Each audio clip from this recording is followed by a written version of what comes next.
I'd like to call to order the Village of Westmont special meeting budget workshop for fiscal year 2015-16 at 5:30 p.m.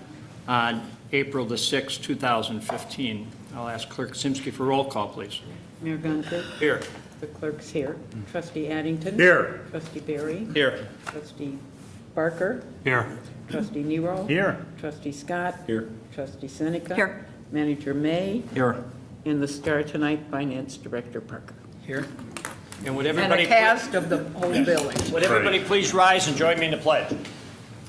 I pledge allegiance to the flag of the United States of America and to the republic for which it stands, one nation under God, indivisible, with liberty and justice for all. Getting better.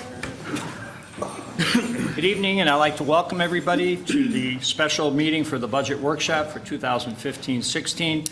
And before we begin, just a couple words to follow. Spencer's going to be doing most of the finance director is going to be doing most of the talking and presenting.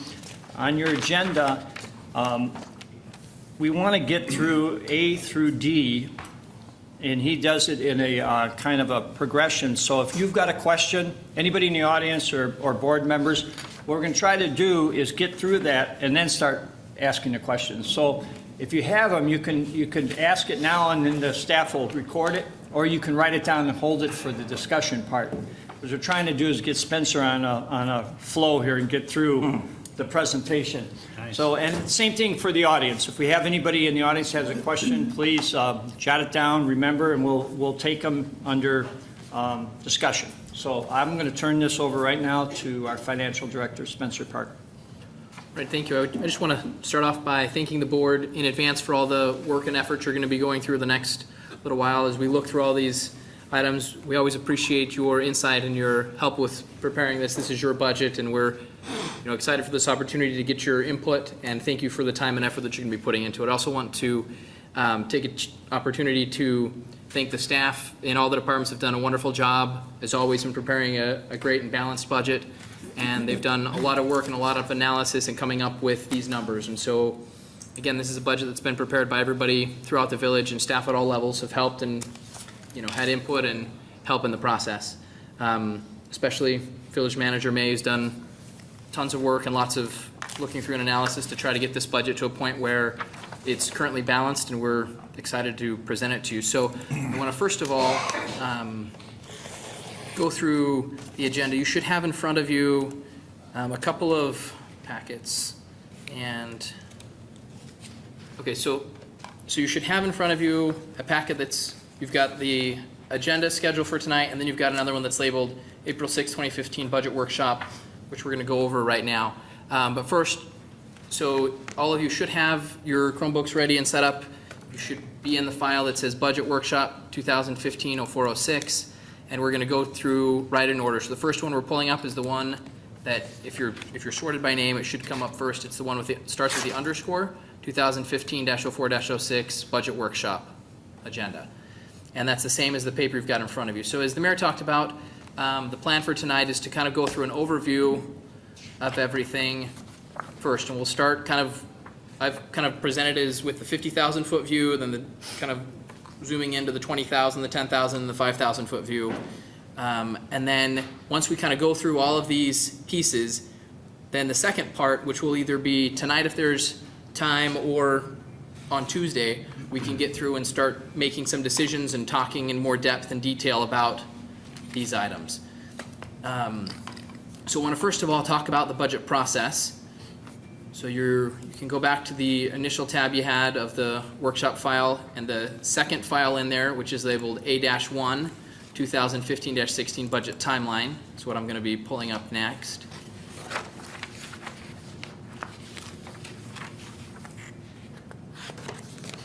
And so I just want to kind of, for the benefit of everybody, walk you through the process for the budget.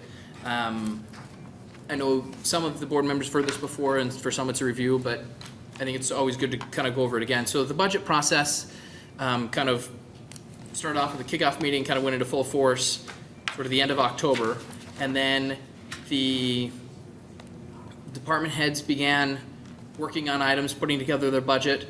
As you'll recall, department heads met with trustees in the various committees. So the public safety, the trustees on the public safety committee met with the fire chief and the police chief and talked about the areas of concern in their department, and then we went into a board budget brainstorming session in December and put together a list of items to make sure we talked about or looked into as we did the budget process.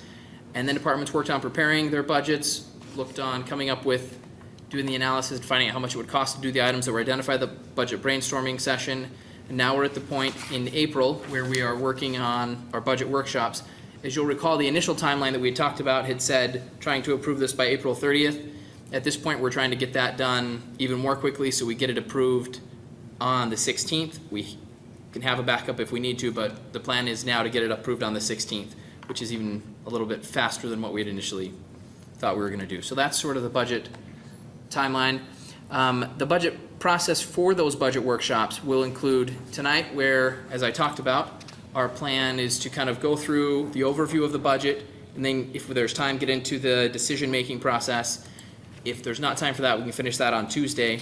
And then on Saturday, as you'll know, we have another budget workshop scheduled. And the plan on Saturday is to talk about kind of our contingency plan. As you're probably aware, there's been a lot of talk in Springfield about maybe using some of the funds that the village currently receives in income tax to help balance the state's budget. And because of that, the village potentially faces up to a $1.2 million cut. And we're going to be looking at that and looking at kind of the hard decisions we need to make on Saturday. So we're going to go through the budget today and tomorrow, get our budget set up as if there is no threat to this income tax. And then on Saturday, we'll identify a couple of different areas. We'll identify, number one, the things that we've talked about during this budget process that we said, yes, we want to go forward with. On Saturday, we'll identify which of those items are ones that we say, that's fine to go forward with, but we want to wait until we know for sure what's going on with the income tax. Additionally, we'll have to look through and identify if there's other options of things that we may need to cut even from our current programs, because in addition to the stuff we're going to be talking about now, in order to meet that $1 million threshold, we've got to look at addressing our current programs and services. So we'll get more into that on Saturday. But tonight and tomorrow, the focus will be on sort of what our budget would be like if there is no change. So I want to start off with sort of the fund structure and talk about the basics of funds and fund accounting for budgeting purposes. So the next item down on the list is A2, Summary of Fund Structure. And I'll go through this very briefly. You're welcome to peruse it at your leisure later. But the main funds that we have include our, that needs to get zoomed in. There, hold on just a second. Should be good. So the main funds which we have with the village are, the first one's our general fund. That's our major operating fund. And maybe I'll back up one more further step. In government, funds are used as a set of self-balancing accounts. They're treated almost as if they're a separate entity or separate company. And the funds are used for specific purposes. And there's specific rules about how money can be moved from one fund to another. So the first fund we have is the general fund, which covers our major operations for the day-to-day operations. So it's predominantly things like our different departments. It's where we have our fire service, our public works service, our administrative offices. All those items come out of our general fund. It's the day-to-day operations, what keeps the village going. Next, we have a convention tourism fund, and this is funded primarily by our hotel motel taxes, and it's only used for items that will promote conventions or tourisms, bringing people into town or bringing people into town to stay overnight. We have another fund called our downtown parking fund. This is a fund that we're putting aside money a little bit at a time as we get through it. You'll see it's very little bit at a time. When businesses buy their employee passes for parking in the downtown, money goes into that fund. And then when there's parking citations in the downtown, money goes into this fund to eventually in the future be able to do something with those funds for the downtown parking. We have the vehicle replacement program, which is a forward-funded program. So each year we set aside some money to be able to pay for vehicles when they come due. So as you can probably guess, a lot of our vehicles cost quite a bit of money. We have pumper trucks, we've got ambulances, very high-cost equipment, and it makes a lot more sense to start saving up for it instead of just taking it all in a big hit one year because we'd never have the money to afford to do it. We also don't want to take out a loan for it because this way, at least we're not paying interest on it. We're setting the money aside in advance to cover that. The capital projects fund is where we have kind of our general capital items, covers infrastructure, major building improvements. We have the MFT bond A, which is, as many of you are aware, the board went out for bonds recently, got $10 million worth of bonds, $8.5 million to do road resurfacing, which is what this bond is. And then bond B is the other $1.5 million, which was to handle other infrastructure. We have our bond debt service, which is where we set aside the money to make payments on the bond. And so again, we transfer in money each year, and then we transfer out the money for the debt payment. We have a motor fuel tax fund, which is a fund where we get money from the state, which can only be used for specific items to, improve roadways. This money the state gets it from a tax on gasoline and motor fuel. And so we have specific ways in which we can use that money. We also have another fund for Illinois Municipal Retirement Fund and Social Security Fund, where we collect money through property taxes and pay for those retirement benefits. And then we have Fund 68, which is our emergency reserve, our excess fund reserve, and we'll go into more detail about that and how that's used. We also have a water fund, which is for our water utility, makes our water utility operate pretty much like a business. We have an employee benefit sick time fund, which is primarily serves an accounting purpose. It kind of just says making sure that we're setting aside money to cover our sick time payout. We have a policy that when employees leave, they are paid out from their sick time, and so this is setting aside funds for that.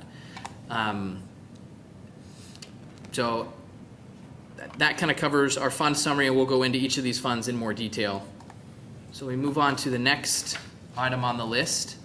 So the next item is it's labeled A-3, Funds and Budgets Overview. And this is a slideshow, and so to make it bigger, I'm going to hit present so you can see it largely on the screen. You're welcome to do that or just follow each slide to slide. Okay, so the way that funds work is we have revenues that come in, expenditures that go out. Sometimes we'll make a transfer from one fund to another. If our revenues are more than our expenses and our transfers, then we have what's called a surplus, which goes into fund balance. If there's not enough in revenues to cover expenses and transfers, and enough from transfers coming in, then we have a deficit. In the deficit, we pull money from our fund balance to use for our expenditures or our transfers. So the budget kind of goes through each of these different pieces with the fund.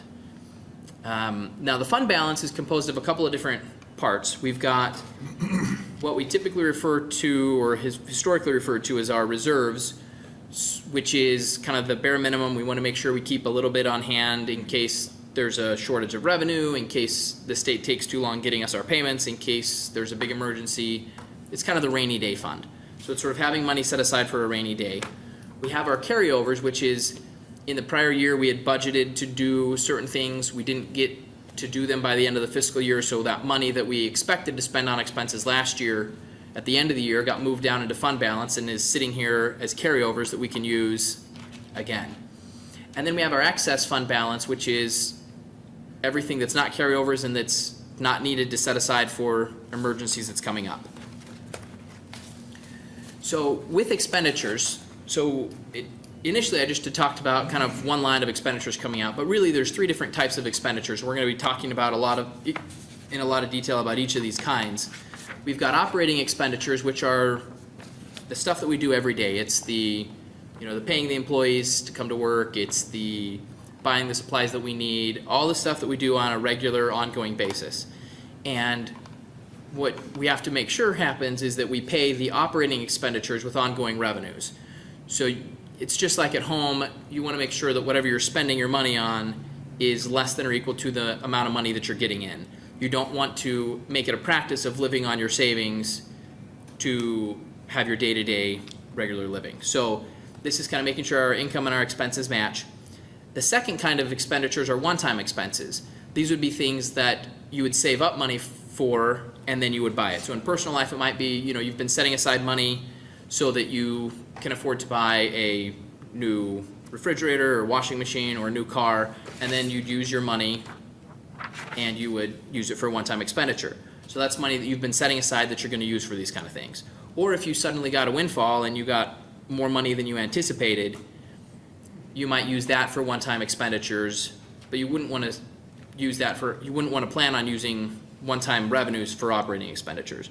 The other item we've already talked about is carryovers. So if things that we're planning to spend before and that, you'd pay for from your carryover balance. So we've got several funds that you'll see as we go through that appear to be in a deficit. And that's because, so these kind of funds would include our capital funds, our bond fund, MFT, IMRF, and FICA, and then also our water fund, which I should have listed on there, but I neglected to. And these are items where we had a lot of projects that were listed as carryovers, our MFT fund especially.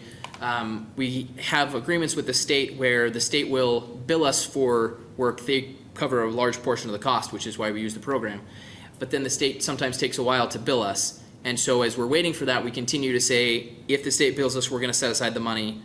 And so each year we have a large budget in MFT, even though we don't end up spending it. And it looks like we're having a deficit because we're pulling a lot from our carryovers.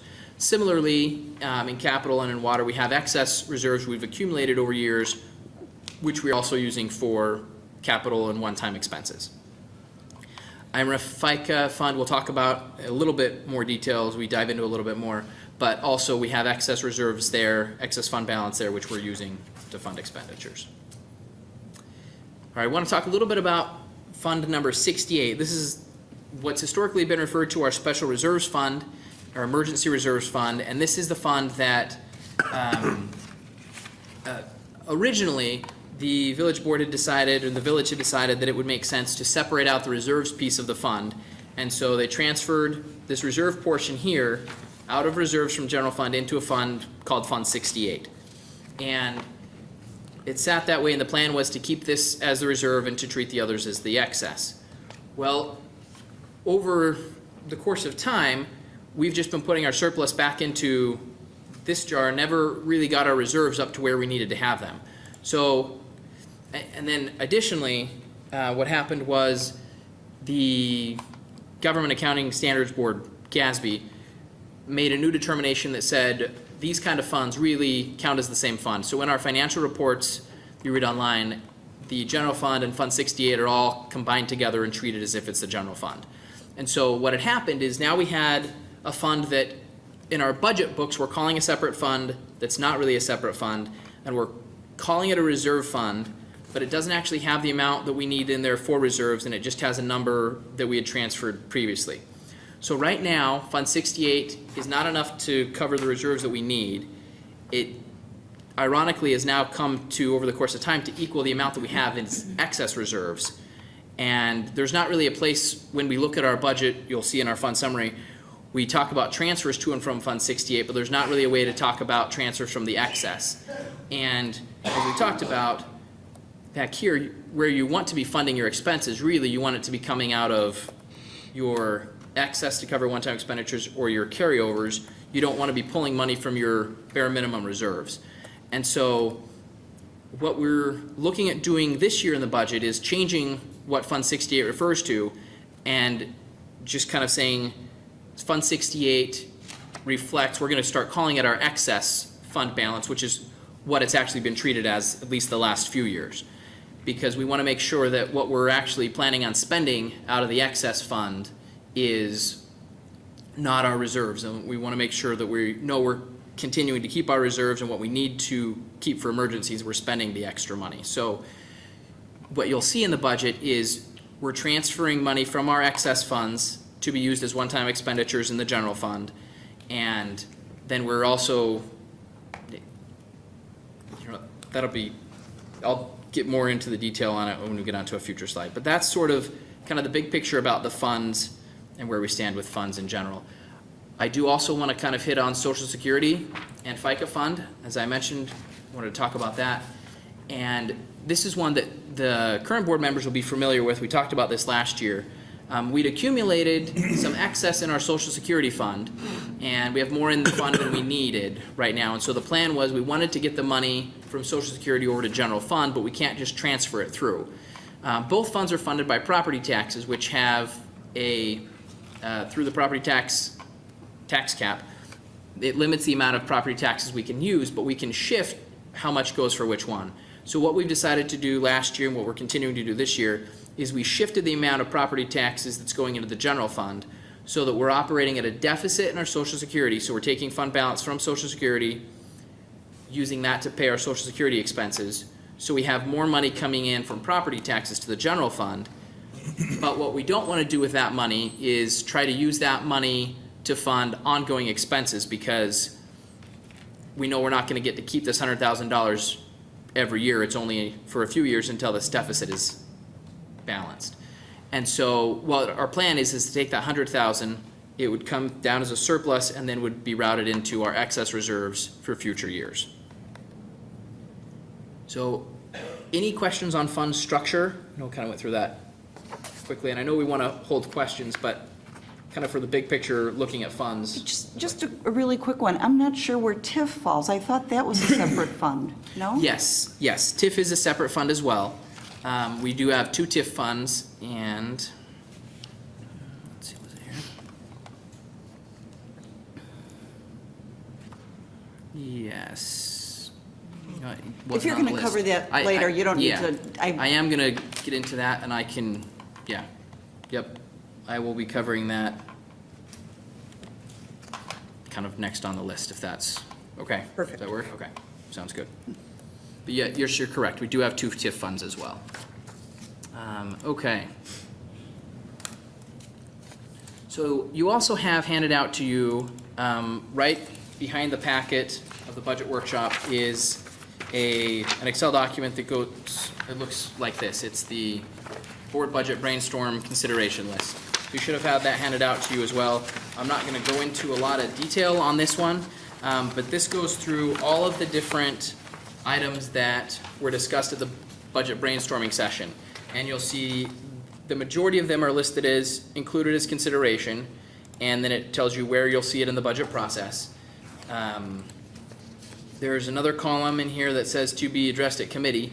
There's some items that are going to have to be discussed in more detail at the committee level, and so those are identified here, such as the idea of trying to give something back to the residents. I think that's something that we're all going to continue having to look for and trying to come up with the best ideas that we can. There's ideas about code enforcement, looking at criteria on how to spend TIF funds, looking at kind of the different options we have with insourcing and outsourcing, and looking at transition streetscapes. So there's a lot of things that will have a lot more level of discussion at the committee level, more than that we need to get into at this budget piece. So we kind of have identified those that will be discussed in further detail at committee. And then there's a further column on the right that says see report of current practices. Several of the items were kind of questions about what we do, how we do it. There were kind of questions or comments about working with other communities, working with finding other ways that we save costs or try to improve things for the environment. And so we just put together a brief document, which is the next page in your handout, and it's online. It's also the next item, which is the budget report on current practices, and you can see there that addresses kind of the items that we have been doing. And you're welcome to kind of peruse that and take a look at that, to kind of see the way we do the shared services, what we're doing for the environment. And then there was also a request to look at other revenue sources that we don't currently use.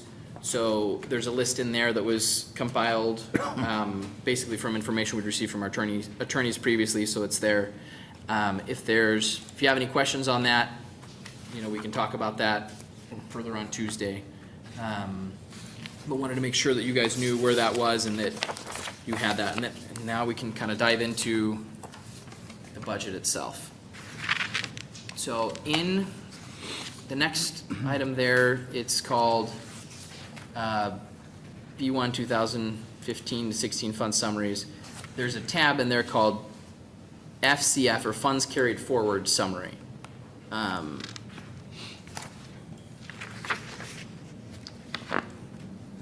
have to zoom out slightly so we can see everything. Well, let's see if I can get it over here.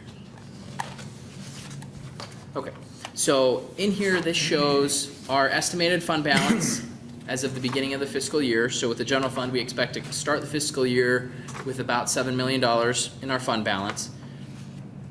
And that's, again, our fund balance that excludes the excess fund. So that's kind of the basics that we need to keep to maintain our Our funding level, we want to have a certain percentage of funds above our regular expenses each year, so we kind of have some months of, ability to continue operations even without revenue. And then in addition to that, as you're aware, we've got the ERI with the unknown cost, and so we've got a little bit more set aside in there for that ERI funding. Right now, what's in the current budget is we have revenues of $24 million, expenses of $23 million, so a budgeted change in fund balance of a surplus of $153,000, which would mean if we don't make any more changes, then at the end of the year, we would expect to have a cash balance or fund balance of about $7.3 million. Convention tourism is starting at $896,000. We expect to have an ending balance of $866,000. Employee benefit sick time, which as I mentioned is primarily for accounting purposes, has got a net deficit of $160,000. Our downtown parking fund has about $9,000 in it. We expect to get almost $2,000, which would bring it to $11,000. Our vehicle replacement fund has about $1.4 million in it that's being saved to purchase vehicles.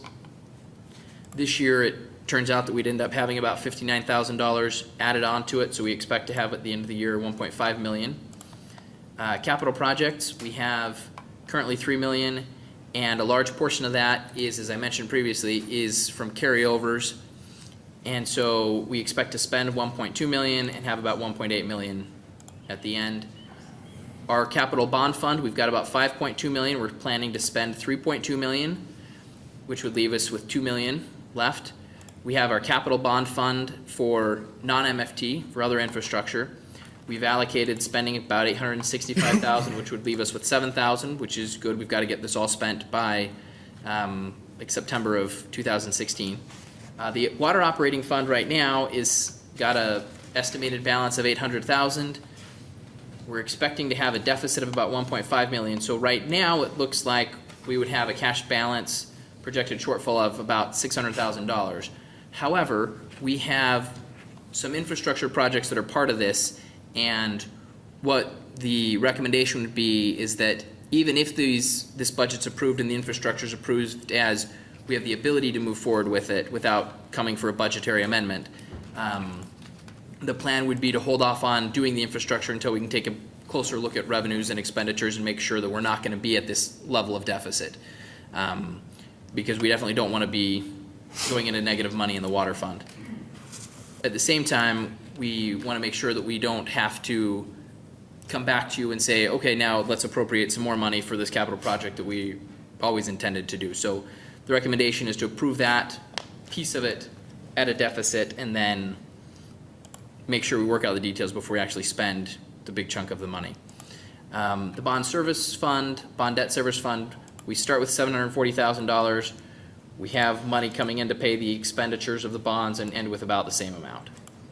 The motor fuel tax fund has a current balance of $1.9 million, a large portion of which, as I mentioned, are carryovers. And so we're planning to end the year with about $712,000 as a cash balance. The IMRF and Social Security Fund has 2.2 and is planning, again, as I mentioned, has the excess fund balance, which we're trying to whittle down, is planning to end with about $1.9 million. Our excess fund balance fund, which is what we've just talked about with Fund 68, currently has $1,060,000 in it, and we plan to transfer about $1 million into the general fund.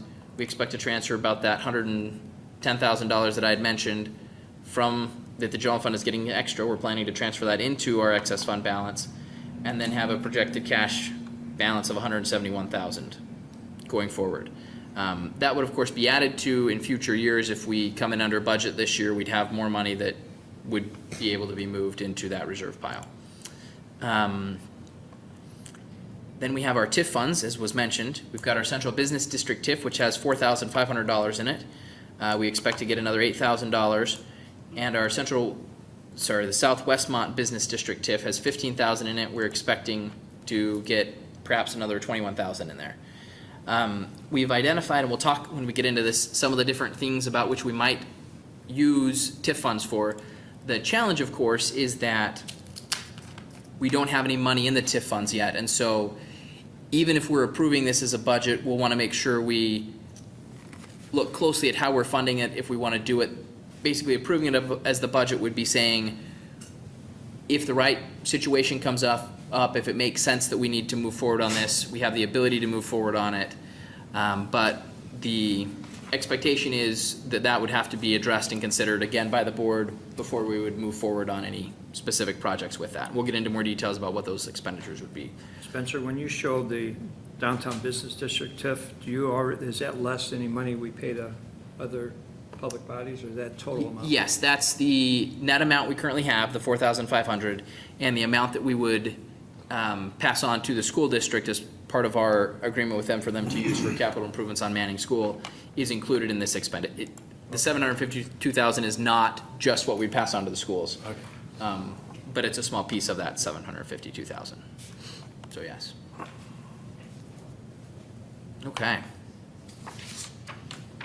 All right, so that's kind of the 20,000 foot view. So let's kind of zoom in a little bit more.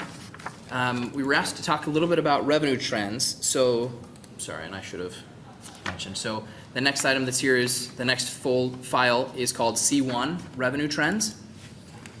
And it can come up like this, and then if you want to make it even bigger, if you hit this little pop-out button that's up at the top, you're welcome to do that. Put it up as a separate tab.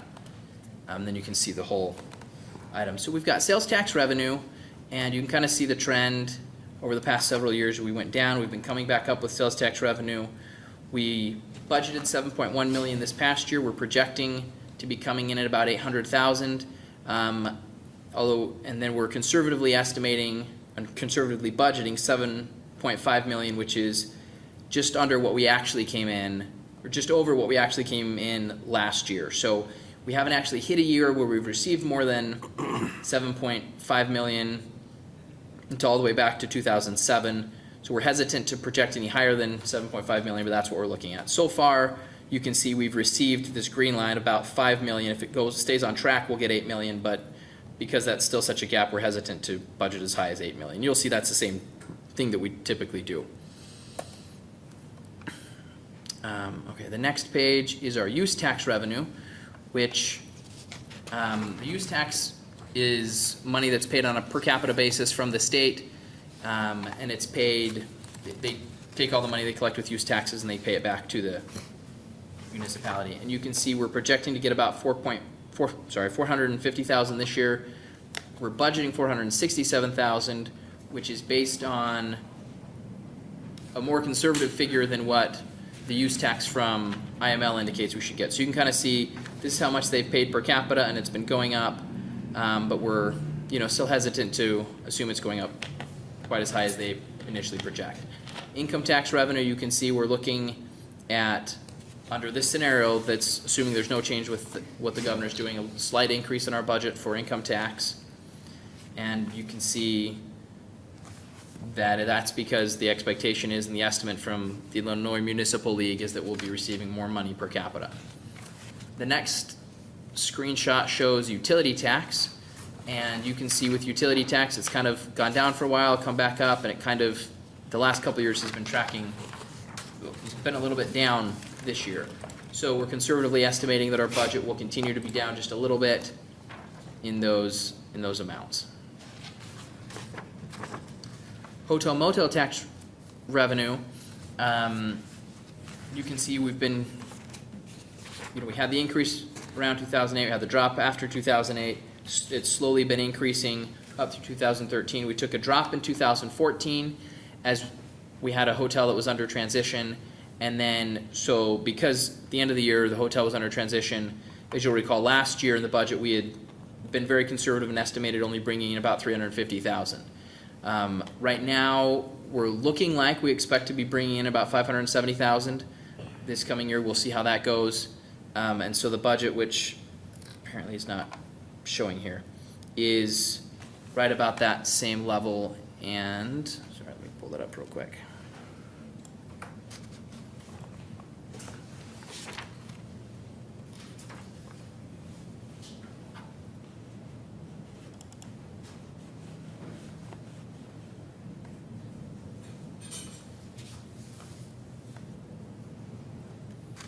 We're expecting to get about 550,000 is what we're budgeting for that. It's just under the 572.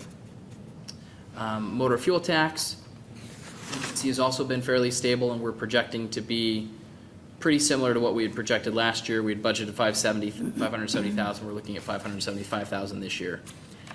We were asked at the budget brainstorming workshop to talk a little bit about video gaming tax revenue.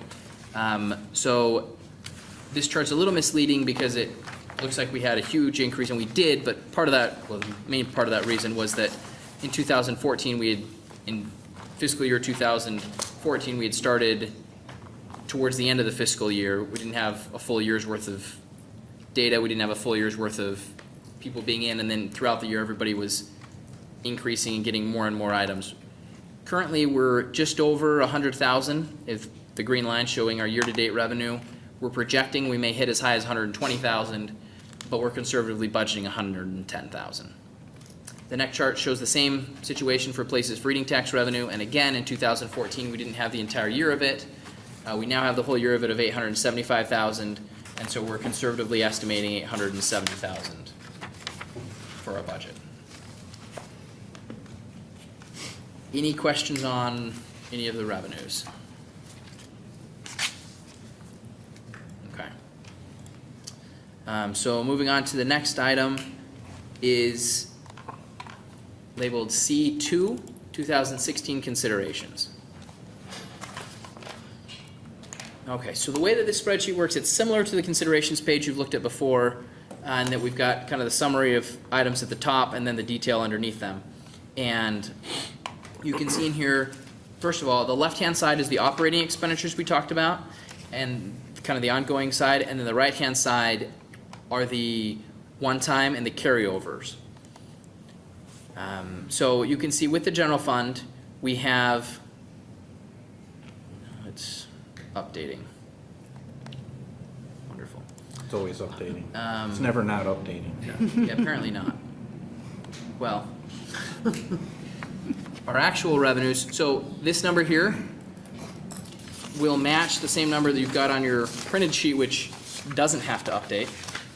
So the last page of your printed sheet will show a budgeted change in fund balance of 138,000. So we have 138,000, which as soon as online updates, it will realize it's 138,000 that we have there. And we've got the following expenditures. So these expenditures for considerations that we've identified are about $672,000, and we'll go through each of them. All right, just so that we can see more on the screen at a time, I'm going to hide this top portion. We'll open it again when we've got and done walking through the different pieces of it. So we've highlighted, got a couple, we'll walk you through the color scheme on these as well. Well, first of all, when you talk about considerations, so this is different than the budget brainstorming workshop that you all did. So this is all staff level input. So whether or not the item is contained in the current budget draft or not, we still wanted you to see what was being proposed, in the event that it had been eliminated, so that you can still look at it and, renew opinion on it if it's something important or something that we're missing. So the color coding on there is, Spencer will explain, but it's what we want to call your attention to again and, renew our positions on these items. And we'll get into more detail at the end, but these are to call your attention to it now. Yeah, so the light yellow items are ones that we want to make sure that you're aware of and know about and that we mention. The bright yellow items are ones that we're going to be coming back to you at the end and making sure that we get a consensus on and a decision from the board about these specific items. And then the ones that are just blank are ones that the board's either talked about before, they're familiar with, or they're kind of the nitty-gritty, fixing which specific heater we're fixing at the village hall, things that, we're happy to show you, you're welcome to see, but you probably don't care as much about. Kind of the nitty-gritty everyday running of the departments. We've highlighted in red, so if you see an item under the consideration column, that means that's an amount that was covered, that was requested. And then you see highlighted in red are the items that we are not doing. So if it's highlighted in red under operating, we're not doing it. If there's a dollar figure in operating, it means it's an operating cost, and it's in the budget, in the draft budget. If it's in the one-time column, it means it's a one-time expenditure and it's in the draft budget. If there's a number in the carryover column, it means the same thing for carryover. So the first item is personnel considerations of $94,000, and these are the items that we talked about with the board previously in executive session. As you'll recall, the figures were slightly different in executive session, and that change, I'll hit it as we go through a little bit further, but as you recall, at the end of executive session, we had talked about how in executive session we talk about individuals, but the items for new employees and things are actually not part of executive session, and so those are carried further down, which we'll hit as we get to talk about the new employees. So that 94,000 you're familiar with. The next item down is a general wage adjustment of 2.25% increase. That's the same increase that the FOP, the Fraternal Order of Police, is contractually obligated to receive. And so that's the amount that's currently in the draft budget, the $248,000. There's another option that we could do, which would be giving the 2.25% to the FOP and a 2% to other employees, and that would only cost $228,000. So you can see there'd be a net savings of $20,000 if the board wanted to go that direction. We've got $55,000 of agreed upon increases. These are increases such as increases for longevity, increases in contractual step plan requirements, increases in probation. As you're aware, typically after employees come off of the qualification period, or I call it probation, but it's not qualification period, they'll get a little bit of an increase. Those items are built into this $55,000. Additionally, we had insurance renewal costs, and as you're well aware, insurance costs continue to go up, and we had $50,000 increase, which is right about a 4% increase, I believe. And then the insurance committee, which we have, met together and came up with some benefit changes to be able to cut the benefits a little bit. Primarily, it's a decrease in the benefits for the PPO plan, increase in deductible, those kind of things, increase in cost of prescription drugs to the employees. And that's offset to a minor extent with a little bit of increases in the dental plan. One of the things the insurance committee was looking at and focused on was that in a few years, in 2018, we're going to be hit with the Cadillac plan tax from the federal health insurance legislation. And so that'll be an extra cost to the village if we aren't able to reduce the cost of our plans. And our PPO plan is rich enough that it would qualify under that plan currently. And so the insurance committee is looking at ways to reduce that cost. The dental plan is not part of the consideration. So the thought was if there's making reductions to employee benefits on the PPO plan, it may make sense to have a little bit more helping on the dental side. But the net reduction in cost to the village is $16,000. There's another $16,000 that the draft budget assumes will be saved by matching the employees who are not members of the FOP to the FOP employees' insurance contribution. So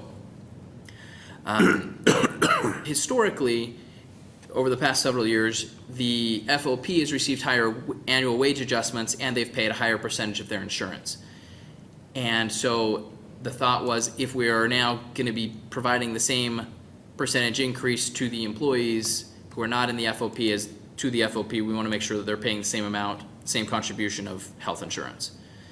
And then we also have an increase in conference expenses. It was discussed at prior meetings.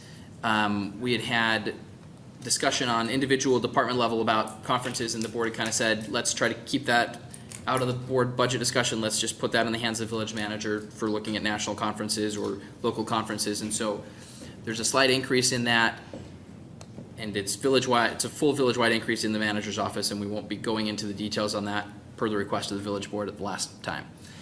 We've got $85,000 for the duty chief program, the succession plan, of which you're very aware it's just a carryover from prior years. They have a reaccreditation increase of $10,000 that may or may not happen this year depending on timing. Call it a carryover, it's just it's a long-term implementation, it's not a carryover expense. Yes. Right. Thank you. Yeah, so as you'll recall, last year when we did the duty chief program, we implemented it starting halfway through the year. So we had budgeted $85,000 for that. Now there's an additional $85,000 to cover it for the whole year this time.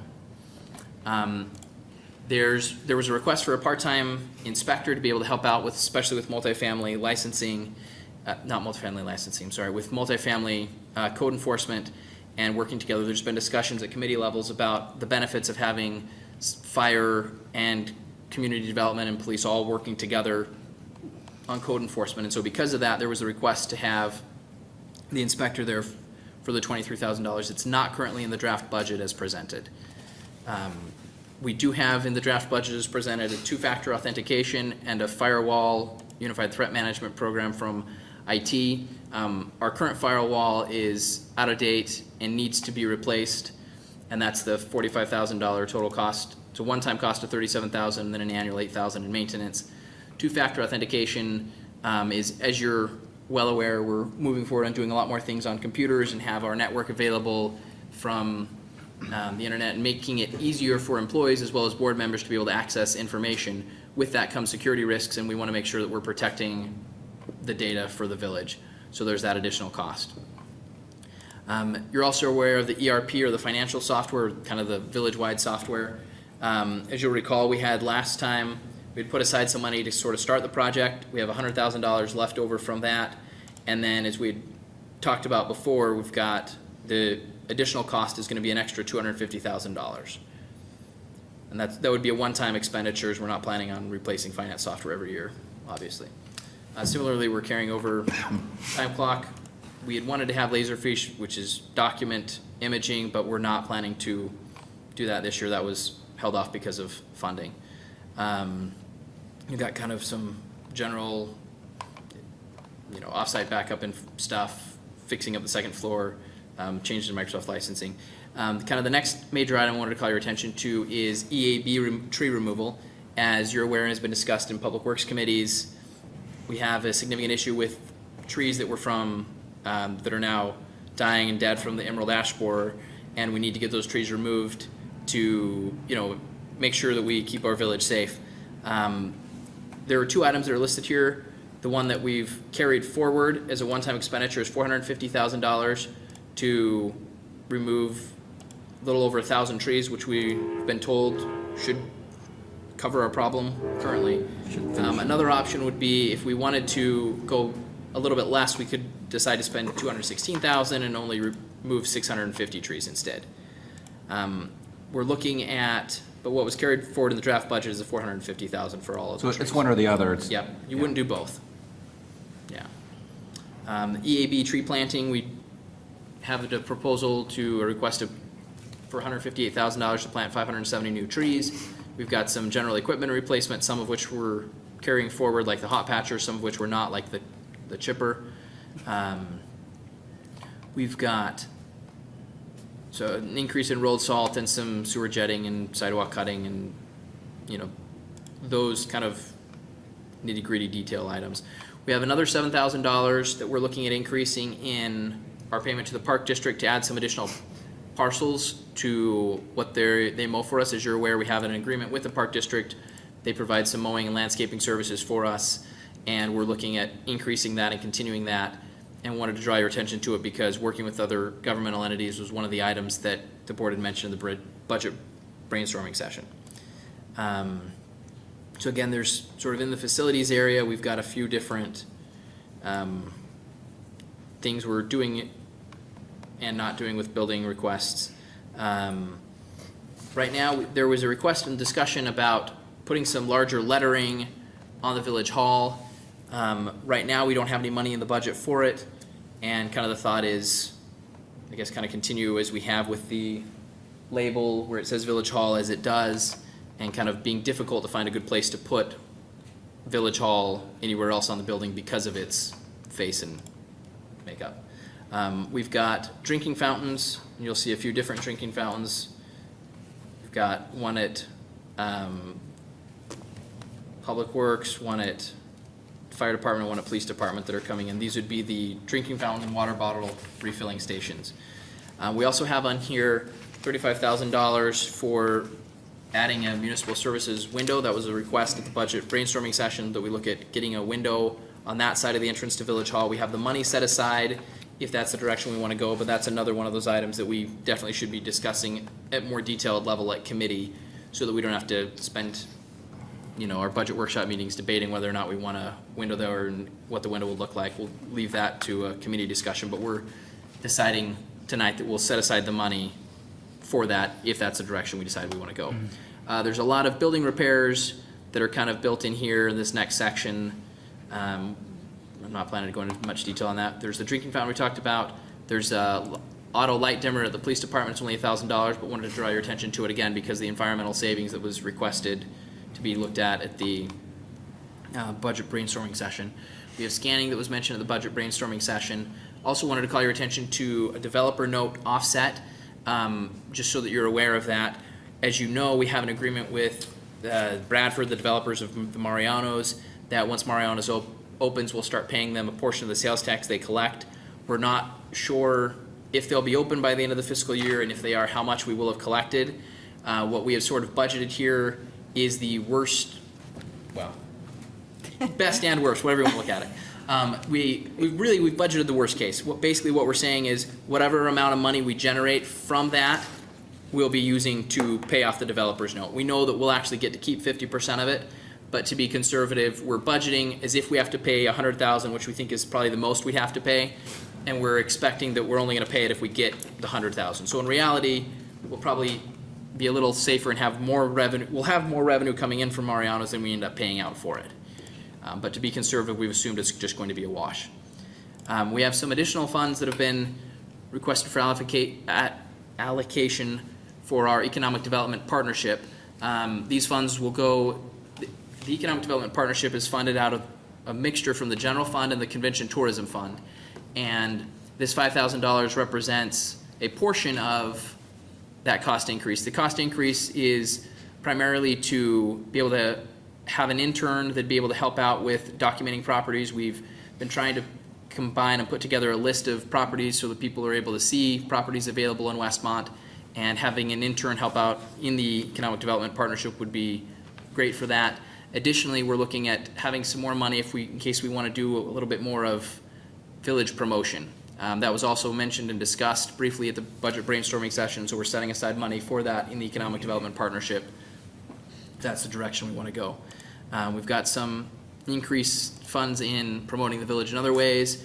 We've got community-wide door-to-door distribution of $4,000. We also have in here a request to increase the number of pages we have for neighbors, so moving from our current 4 pages of neighbors to 8. Again, that's something that would need to be discussed more at a committee level to see what kind of content we want to have and if that makes sense to make that increase.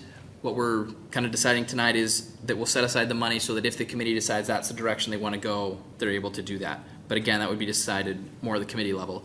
The idea of interns is something that came up last year at the budget process and then again at the budget brainstorming session, and so we're looking at getting a communications intern.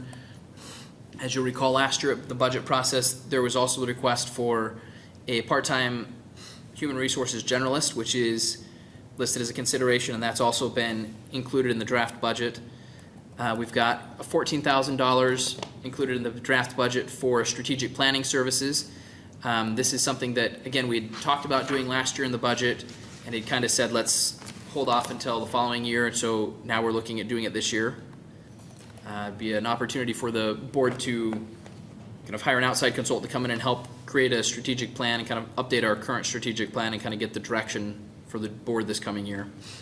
And then $3,500 for the continuation of our compensation study. As you're aware, we've had part of it done. They're finishing off that compensation study. The next item, which we'll want to come back to and discuss more, is the problem-oriented police detective, which has a cost of $100,000. As mentioned before, there's been discussion at committee level that it would be ideal for code enforcement purposes to have community development, fire, and police all working together. And as has been discussed, this POP detective would be essential for that. There's also the item that was talked about at the budget brainstorming session of a proactive replacement plan for police. So as you may know, the police often have an authorized strength. So they have one authorized strength, and then by ordinance, and they have a lower amount of what we actually budget for them to fill. And then as they try to fill that, they end up in the situation where they're often down 1, 2, or 3, or right now they're down 4 positions. They have 4 vacancies that are budgeted to be filled. And so what this proactive replacement plan would be to say, even when we're at the strength that we've got budgeted, we will be telling the Board of Fire and Police Commissioners to begin looking or to continue looking for another person, so that by the time that person is hired, when we've lost somebody else, we're not still down an officer. And really, typically this is referred to as, adding a percentage in for vacancy. And so that's something that, because we've been conservative historically through the budgeting process, we have not had an assumption of a vacancy rate where we say, yes, we plan to have 39 people, but we only expect we'll budget for 38. And so this is sort of the opposite, where we're saying we plan to have 39 people and we're budgeting for 39 people, but we're going to be trying to have 40 people because we know if we try to have 40 people, we'll end up with 39 or really more likely 38. So that's not going to have any cost to the budget, but it's sort of going to be Just a practice. just a practice. But we'd like to kind of get the board's opinion on that practice. This next item is crossing guards, and as you'll recall from discussions right after last budget, right after we passed the last budget where we had budgeted $27,500 for crossing guards, we found out that our crossing guard costs had increased by $9,000, and at that time we went to the schools and talked to the schools, and they had indicated tentatively they were willing to help contribute towards it as a one-time item, but would need to have further discussions if we wanted to make it a more permanent item. There's been talk at subsequent committee level where we've talked about the idea of saying maybe it makes sense to have schools fund a portion of the cost. And just so happens that this $9,000 additional, what it was over last time, equates to 25% of the cost. So the plan that's in this current budget is to have the schools contribute 25% of the cost for the crosswalks. And, Crossing guards. sorry, for the crossing guards, yes. The crossing guards, yeah, the crosswalks. So have At the them crosswalks. cover that. What? Hopefully at the crosswalk. Hopefully at the crosswalks, yes. Good point. So to have them cover that. So that covers it for the general fund. And then moving into the capital fund, we've got kind of initially the items that we have every year, the copiers, the debt, kind of the ongoing costs. And then we've got some of our capital expenditures that we have. So we've got work we're going to be doing on Eagle Creek. We've got Cumner. This $600,000 in the capital fund is the additional amount it costs to make Cumner a Green Street, as we've talked about in the past. $437,000 of it's a carryover from the prior time. Another new cost of $170,000 this year for that. We're carrying over the cost for designing Wilmette. It's not quite designed. We're carrying over $50,000 for designing the first piece of the Central Business District alley. And then we're planning to have $230,000 in construction costs for that part of the alley, and then starting the design on the next part of the alley for another $50,000. We've got finishing up Hidden View. We've got our stream bank stabilization program. We're finishing off. We've got Ogden signal upgrades, which is carryover. A lot of these items are carryovers, and there's items you discussed last year in the budget. Additional money in case we need it for the depot construction, our annual sidewalk project, in pavement, crosswalk lighting. And then an item that came up at the budget brainstorming session was the idea of converting our lights in the Central Business District to LEDs. And that cost would be $130,000. We don't have that included in the current draft budget at this point. We could add it in if we so choose. And I should probably, let me unhide this quickly and see if capital is working at this point.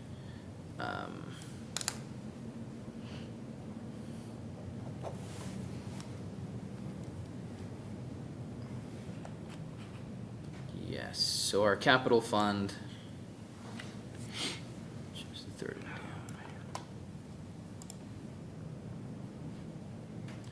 Nope, there's also some import problem. Interesting. Okay. Well, there's 24 people logged onto the same Yeah, spreadsheet. it's taking its time. So we'll come back at the end and we'll tell you the actual numbers as we get there. But basically our convention tourism fund our capital projects fund is at the point where we're kind of breaking even right now. We could dip into reserves if we needed to. Okay, so let's go back, cover these. But what was it? It was about 150 to the good, 150,000? Yeah, Lee? something like that. Yeah.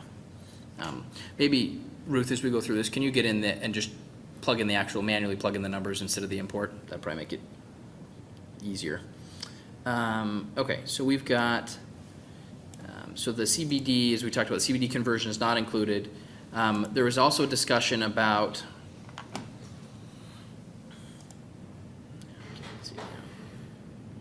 well, maybe we'll just plug those in as we get onto another piece.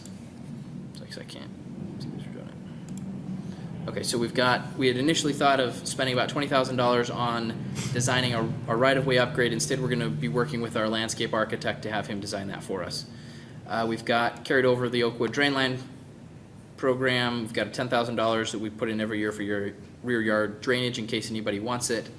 That's the item that was discussed at committee level where we did have one person who was interested in it, but it would mean running a pipe through their neighbor's yard. And as we mentioned, we don't go in and drop storm sewers in people's yards without their permission. So this would be the $10,000 if people are interested in having those storm sewers. That's the item that was discussed previously. So you'll be familiar with it Our ability to participate if they're interested. request. Yeah. Deer Creek Detention Basin, continuing carrying that over. And then we've got several building requests in facilities. You're welcome to look at those if you'd like to. There's some that we're planning on filling, some that we're holding off on for right now. So I want to go down to, we've got build out at Village Hall second floor. There's also been a comment or request that we may want to consider painting the Village Hall. It's been included so far. I believe that was something that a trustee had mentioned at a previous meeting that we want to make sure we got included. So it's been included currently and is subject to your decision whether or not to continue including it. We're not included a backup generator for the Village Hall. This is something that comes up every year at budget, and every year we say it would be nice. We don't have the money.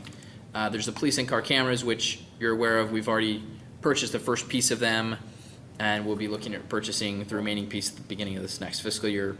We also wanted to call your attention to police speed sentries. This is something that we bought in a couple last year, or this current year that we're in. And at the budget brainstorming session, it was requested that we look at increasing those and getting more of those.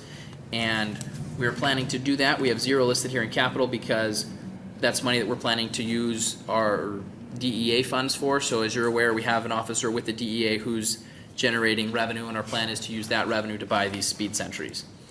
There's also $25,000 for gateway and wayfinding sign construction. We've got, so moving in now to the motor fuel tax fund, we've got some mid-block construction. So a lot of these are items we've talked about prior years, the mid-block construction, Pasquinelli, the CMAX sidewalk program. We've got a 2015 Metro Station design. We've got $61,000 as carryover for Wilmette design, and then a $1.2 million carryover for Cumner Road construction. Then we have our debt, which is transferred to our debt fund. And then moving on to Westmont Center and Convention Tourism, we've got our ADA compliance, we've got our communications intern, we have the other side of the funding for the Economic Development Partnership, we've got carrying over of our electronic signs, and then in the Vehicle Replacement Fund, we've got our MDT replacements. We'll go to those in a little more detail. And then items in the Water Fund are hydro seeder, a water main project, and then a second water main project. First one would be for the design and for the construction. So,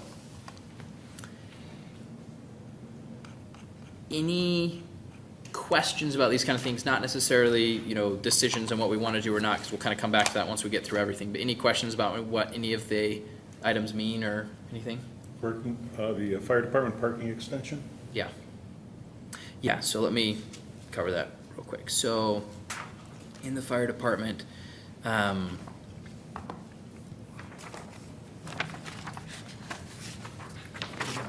I should have mentioned one piece of this. So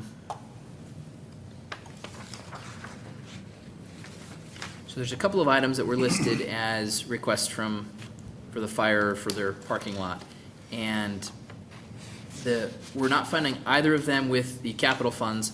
We do have the driveway, so there's the parking lot extension for the $30,000, which is again, something that comes up often, and we kind of say, well, it's a good idea, but let's see about holding off on it for this year again. Is that gravel lot? Yeah, So paving of the gravel portion now. yeah, it's one of those, But the driveway repair, the next item is actually doing maintenance on the existing concrete aprons in there. And it's not that it's not in the budget, it's that it's going to be done as part of the motor fuel tax projects as opposed to budgeting for it separately here. But that's just that one item. So the extension, the lot extension is not in there and the repairs are in a different place. yeah, thank you, that's a good one to bring up. Thank you. Okay. Just one more, would there be, have we done any kind of a study and to find out what the savings would be on the LED lights in the downtown business district to help recoup the money?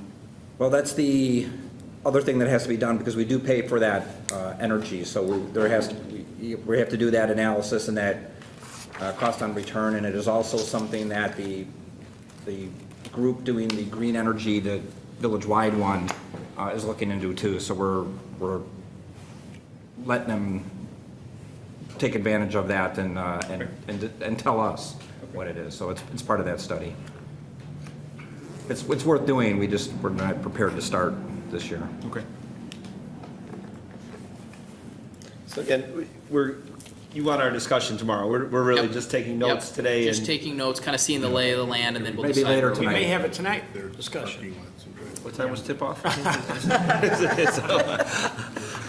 Okay. Yep, It's coming quick. Yeah, very quick. okay. So the next file, C3, is transfers overview. Just want to kind of give you a heads up on the kind of transfers that we make. One of the things that has lots of transfers associated with it is our debt fund. And our general fund contributes $290,000 to pay for the debt for the bonds from Places for Eating. Capital Projects Fund's contributing $90,000, and then the Motor Fuel Tax Fund is contributing $362,000. So that's where the debt fund gets its money, that you can kind of see those transfers. The next slide shows the transfers that the general fund makes. So it makes the $290,000 from Places for Eating to debt fund as discussed, makes $124,000 to capital, and then it's got, as we've talked about, the $1 million coming out of Fund 68 to general, and then the $110,000 going back from general into Fund 68. And then additionally, it makes $773,000 in transfers to the Vehicle Replacement Fund, which is that forward-funded program, and we'll get into that in a little more detail. Talk about kind of what makes up those transfers. So Spencer? Yeah. Then the video gaming, where does that fall? So that's part of general village revenues. So on the fund carry forward sheet, which was,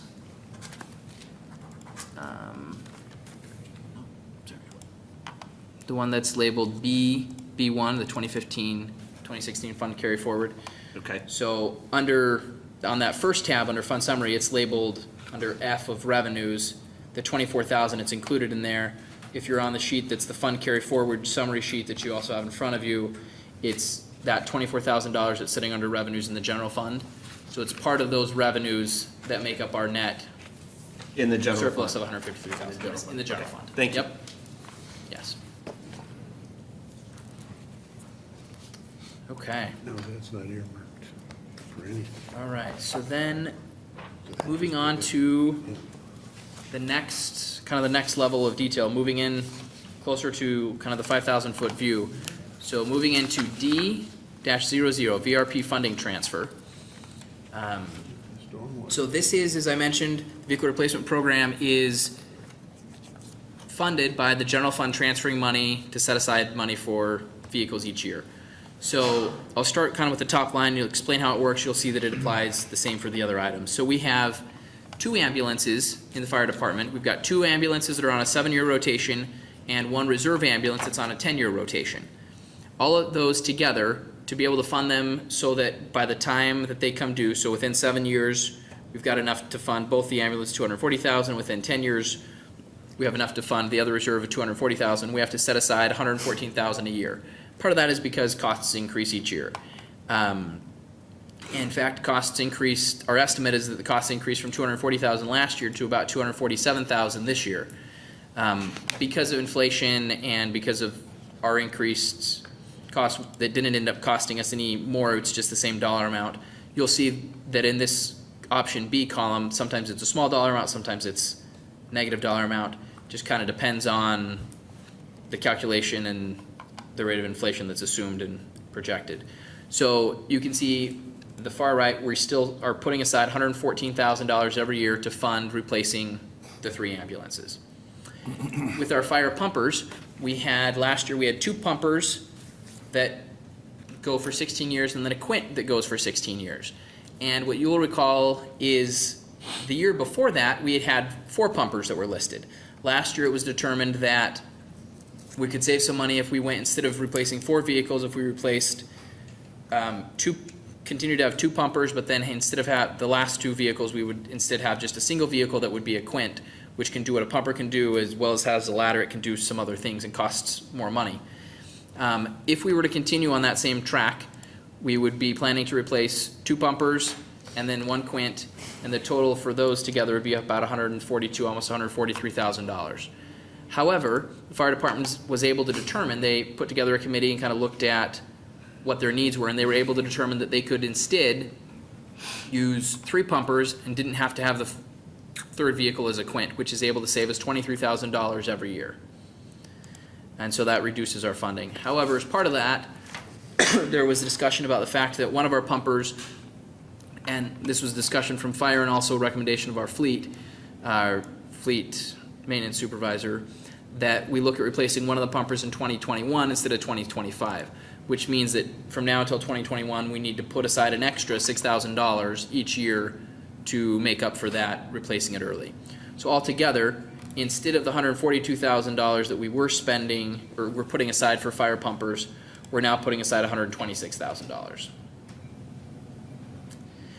The next line is fire squads and trucks, and you can see we've got 1 squad truck that's going to cost $700,000 if we were to replace it now, and 1 ladder truck, and the cost went up by about $9,000 total for replacement costs.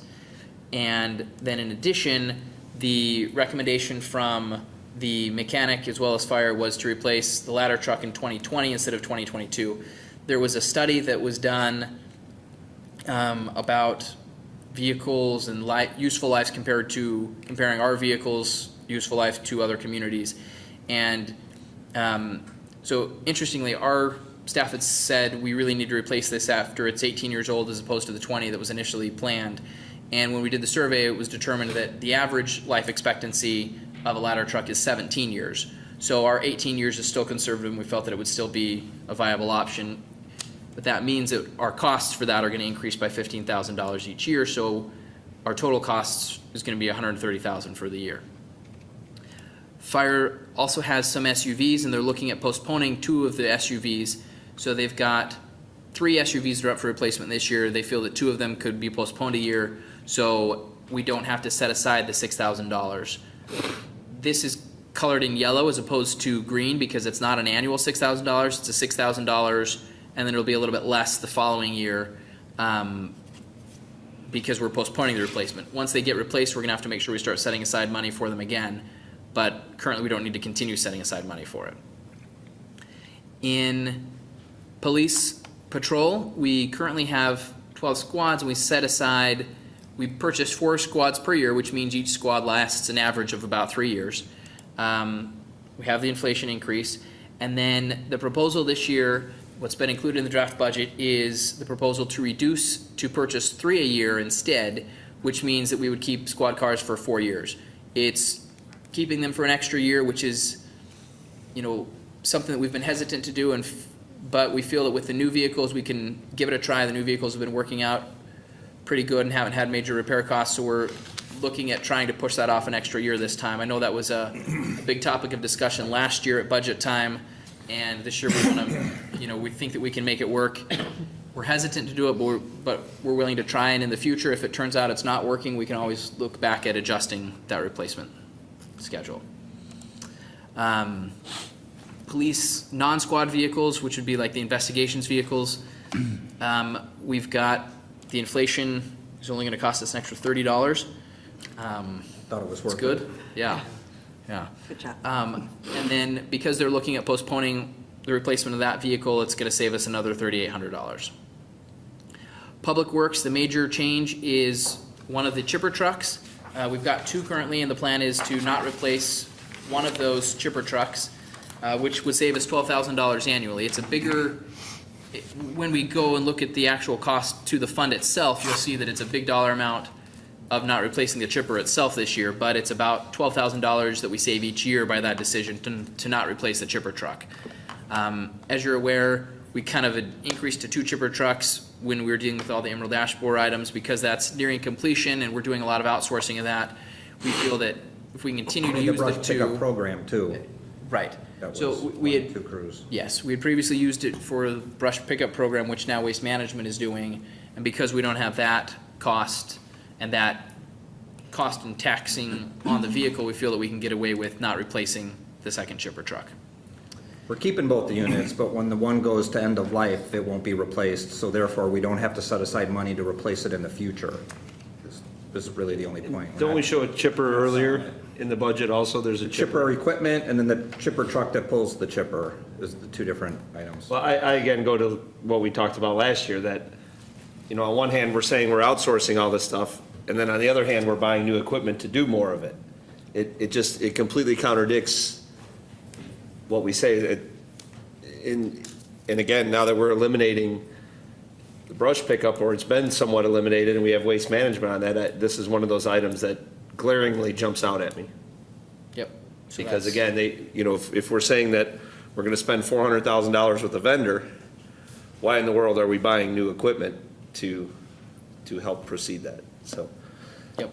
So that's. something we need to look at. Which is exactly Yeah, what and we're that's doing. exactly He's what. he's that's taking it out. exactly why it's being taken out and saying we're But now not. gonna earlier, replace it. there's a chipper, I That was thought, taken out, though, I Yeah, so thought.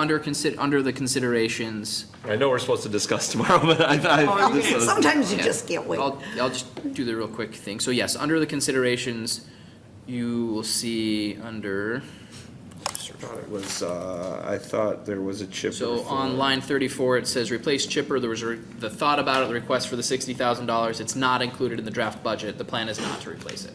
Okay. Yep, so it was listed as something that was considered as, should we replace it? And the answer so far is no, unless the board instructs us otherwise. And that's what they are, $60,000 then for that chipper. Wow. I think we've taken that out about the last 3 years. Yeah, We it's just been keep up for putting it in, replacement and taking it keeps out. being postponed, and that's, yeah. Okay, very well, thank you. Yep. Okay, so that's the vehicle transfers.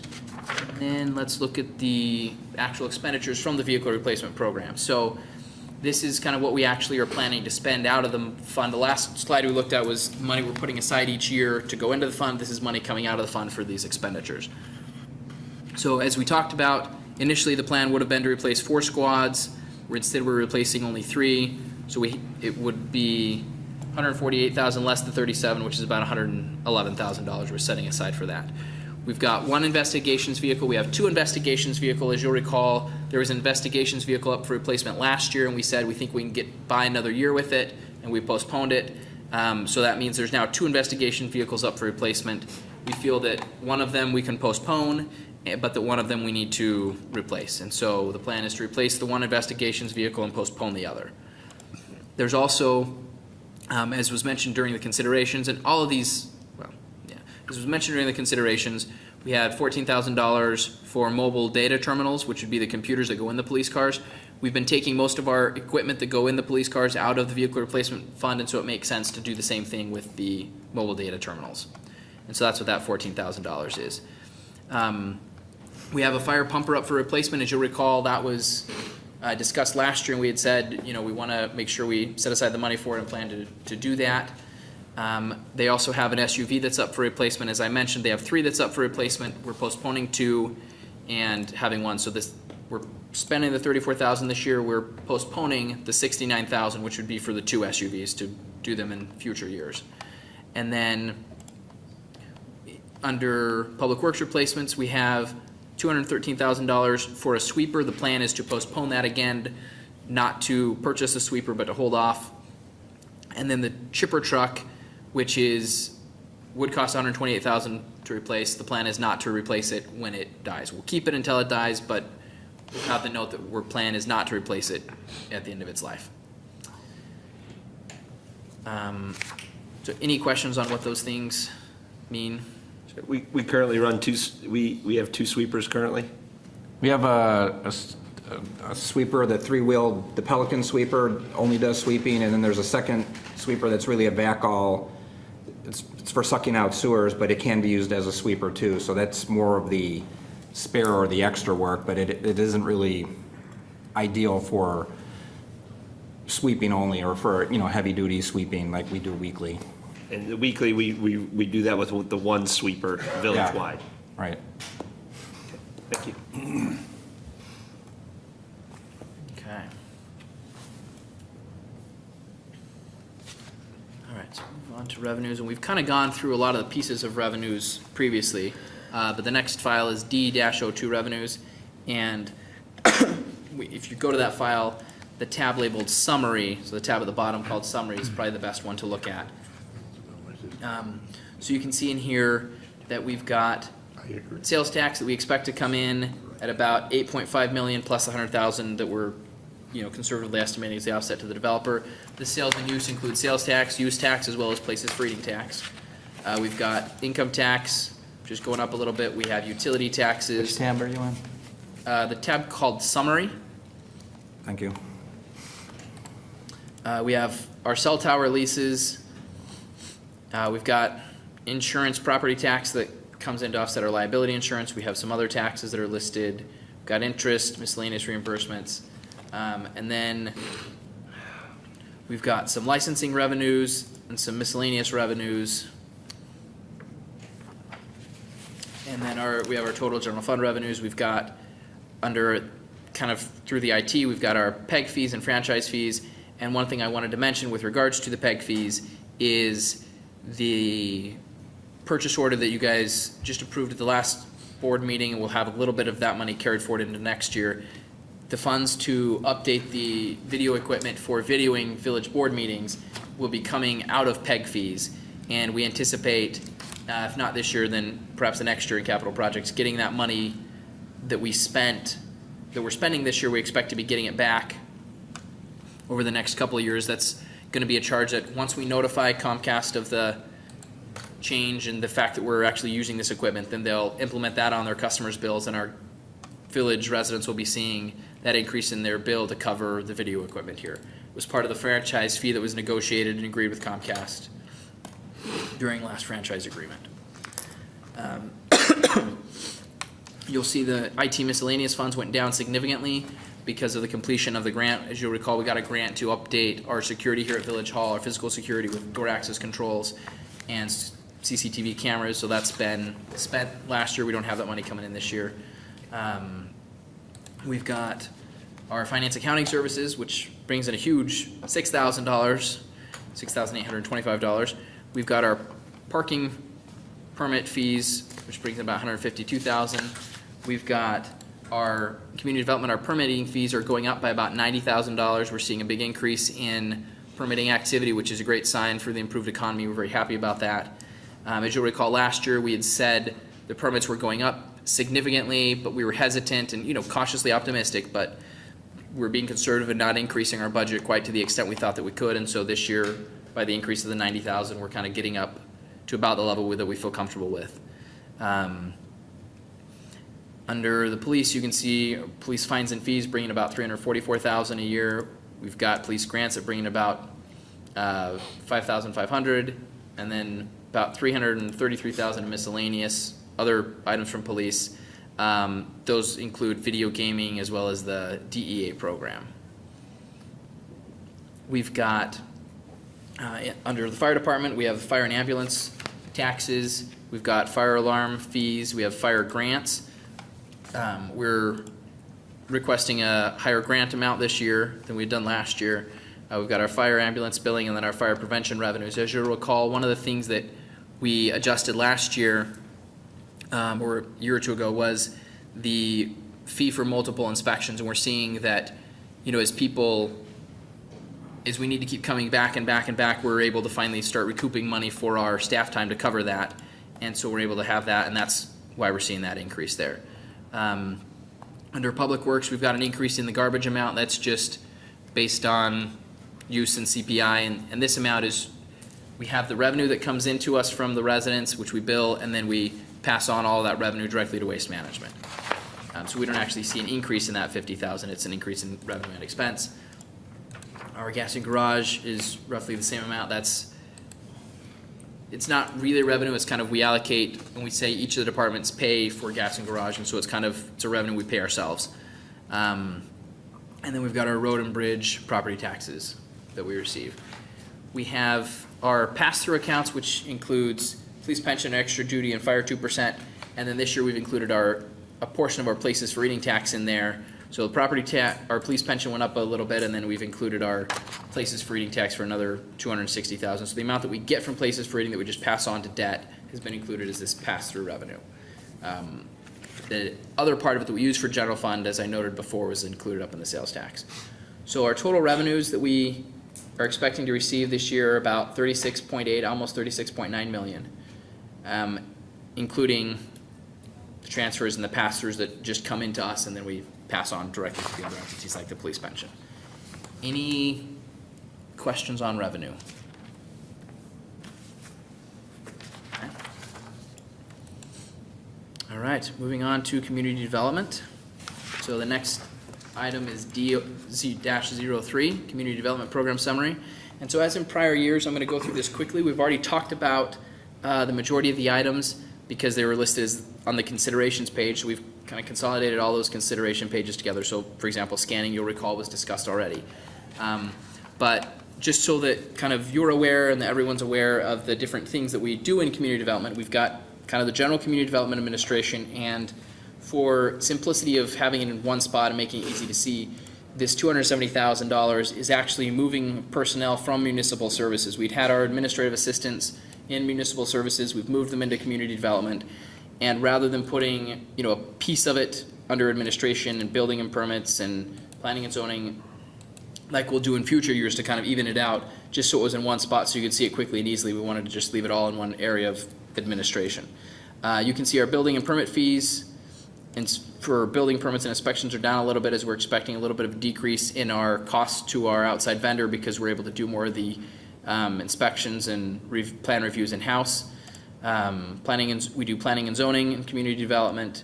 There's the coordination of the TIF projects, and you can see in there the $100,000 for potential developer note payments. You'll see it was reduced by about $20,000 because we don't have any more costs of the actual TIF study itself.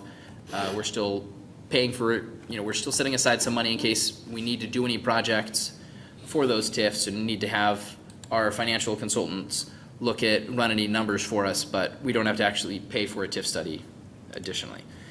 Comprehensive plan was an amount that we had in there last year for the creation of the comprehensive plan. The comprehensive plan has now been done, so there's no net cost with that. Engineering, we do the engineering we do the engineering stormwater reviews of permit plans here in community development. They do economic development. They do the code enforcement, so the nuisance cleanup and code enforcement officers. So those are kind of the programs that are done in community development. We've already talked about their revenues. And really the only items of note are the ones we already talked about under the considerations. But any other questions on that? Okay. Moving on to finance. The services that are performed under the finance department include payroll, accounts payable, the audit, budget preparation, which you're well aware, accounting, administration and file maintenance, police pension administration, accounting for the library, other analysis and assistance, licensing. As you're also aware, we recently had the business office, so the utility billing and accounts receivable moved under finance.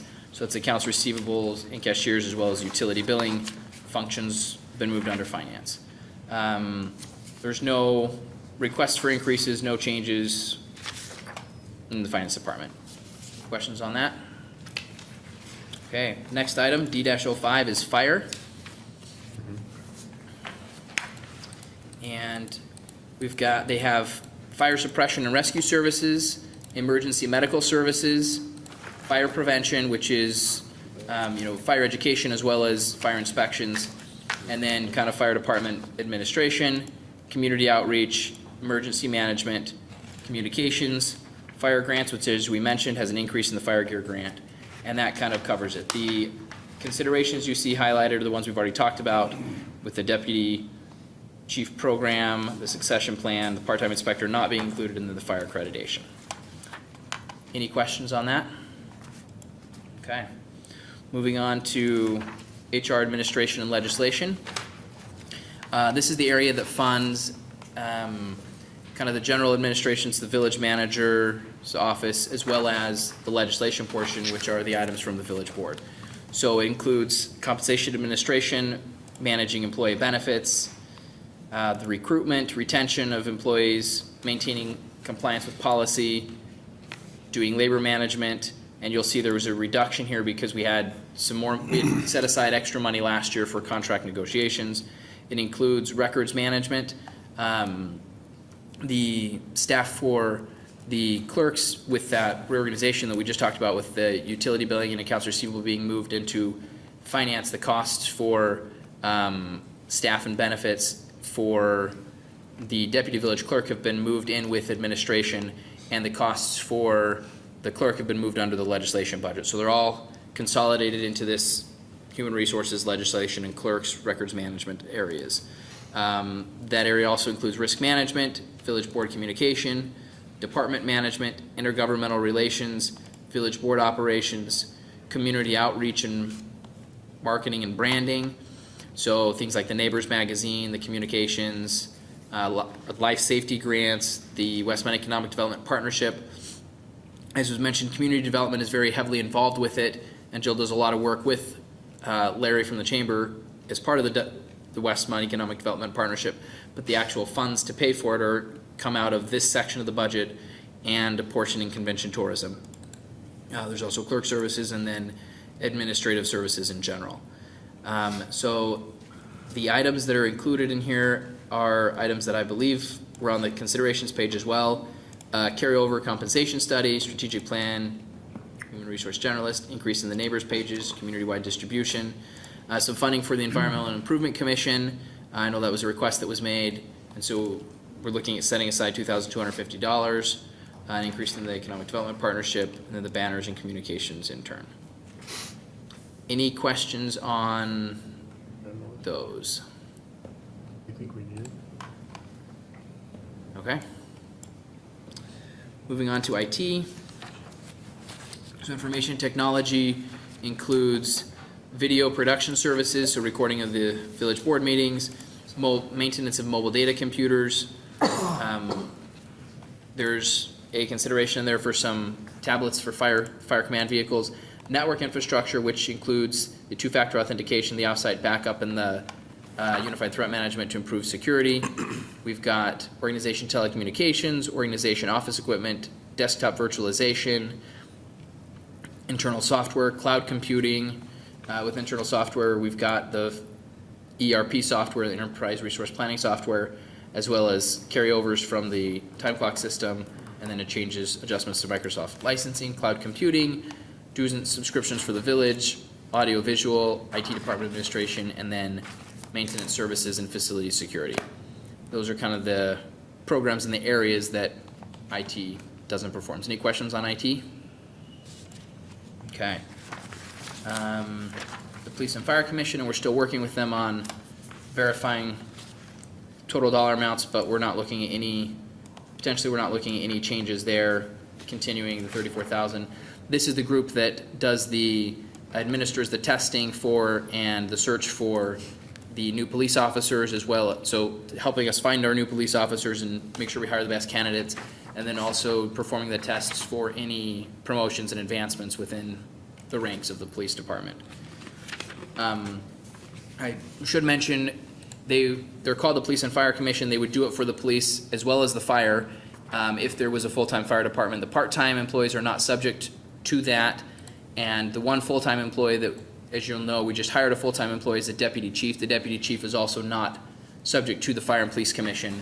If we did sometime in the future have more full-time officers, they would facilitate that as well. The next item, D09, is planning and zoning summary. Minimal increases, primarily for increase in advertising costs, just kind of going up. We spend $22,000 for that. So we also pay the stipend for the committee members, and we have the minutes for that. D10 is pass-throughs, and so these are items where we get the money and then it goes out. So we have the police pension fund where we receive the money from police pension property tax and it's paid to the police pension. We have police extra duty wages, so some companies around like to hire our police officers to provide security for them. We run it through the general ledger, so they pay the village, and then the village pays the employee. We don't do a lot of that, minimal amount. We're only looking at budgeting about $1,000 for that. We have the fire 2% fund, which is a payment made by insurance companies through Illinois Municipal League to the village, which then is used for, it's managed by a separate board that is able to do it for things that benefit the fire department. And it's not part of the budget process other than we just say, we're getting the money, we're sending it off to this entity, and then we book the expenses that they tell us to book. And then as we talked about, we have the places for eating tax transfer, so we get in $290,000 and then we send it off to the debt transfer. Any questions on those pass-throughs? Okay. All right, police program summaries.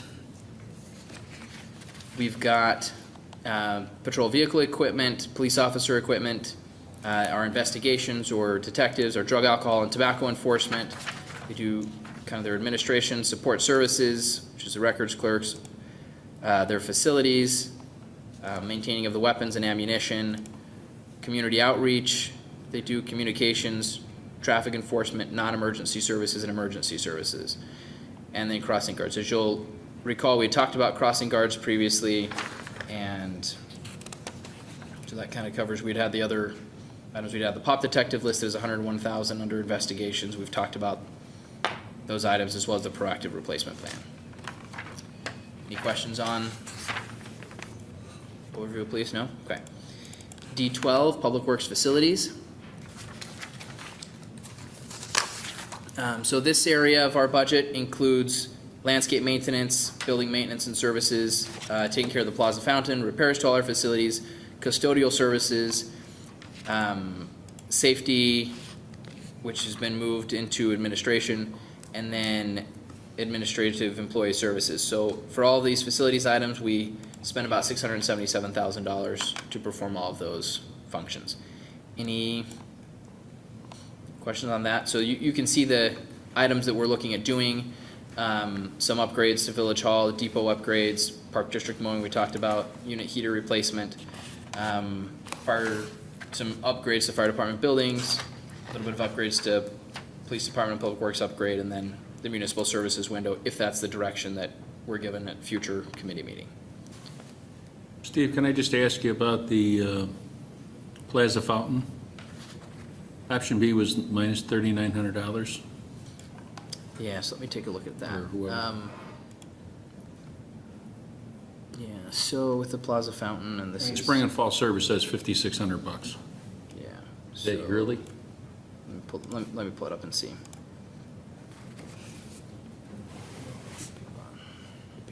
There is annual, I mean, he's gonna look up and verify what this number's for, but there is annual maintenance. So it's like a pool service that comes in, opens it, and winterizes it each fall too.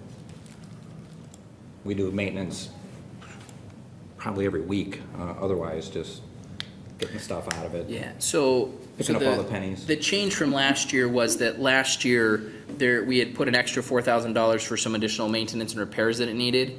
Those repairs have been completed, and so we don't have that $4,000. So it cost us $3,900 less this year than it did last year, because last year we had $4,000 worth of repairs. Great question, though. Any other questions? Sure. As long as you ask. Sure. I've seen a couple times now with these depot upgrades. Is there a master plan or some type of rendering or something versus just being vague on upgrades? Is there specific? Yeah, so the depot upgrades, kind of the more detailed information. So And was this 10,000 identified by a need? Is that? Yeah, so it includes, These are all reactive. yeah. If you, along the bottom of that same spreadsheet, there's a bunch of tabs, and you have to scroll to the right, and there's one called Depot Upgrades, and you can see the detail for that, and Spencer has it up, but If you click there's, towards the left-hand side, there's like 3 little lines. If you click that, it'll show you all the sheets and you can pick the one you want. So if you pick depot upgrades, you'll see that those depot upgrades include $10,000, and I don't know why that changes NA, it's supposedly working. But you can see the individual amounts that make up the cost. So it's hold on, let me make it bigger because that's really hard to see on that screen. All right, just a moment. Now that I've zoomed in, you should be able to see that we've got replacing benches in the central business district and around the depot for $10,000, and then $9,000 to replace the HVAC system that covers the metro area, and then the $5,000 to replace the furnace for the depot. So those are the depot upgrades. 10,000 of it's for the benches, and then 14,000 of it is for the HVAC system. There was initially some thought about doing some adjustment for the flooring in the depot, but kind of thought was before we do much of that, we wanted to kind of look like you had talked about, Harold, getting kind of a more comprehensive picture. We want to make sure we have the money to replace the HVAC as needed, but we really want to make sure we have a good idea what we're doing with the depot as a whole before we start making other changes to it, like fixing flooring and those kind of things. And the benches, again, that's a central business district. Is that for every or specific? So this would be able to get us about 10 benches. I think we have a total of 30 benches yeah, out there, right? to start doing the Benches replacement. are $1,000 a piece, is what you're telling me? I think that was the Some of them estimate that are we more. were given, right? Recycled, right? It depends on the product. So this is to get it in there so that we can do the replacement, and at a committee level, we can pick out the ones we're using, but the ones that exist with the iron and the wood in between, those are valuable. And then, doesn't mean you have to use that same feature repeated everywhere, but a majority of the benches are in the depot, in the plaza, adjacent to this building, in the park next door. That's why it's called CBD. It's just more than just the depot, but it's not all up and down the downtown or anything. And again, I just question, was this a need, or is there safety hazards, or is there something going on that we have this need to replace these benches? It's the reaction to doing the amount of repair that we're doing to them. So whether they're defaced or splintered, they take the whole bench back, take it apart, refinish all the parts, put it back together, and so that there's always something out of service. And then similarly, some of them are wearing out to the point where you can't reuse the parts. So our total quantity is going down. So this is to account for that replacement.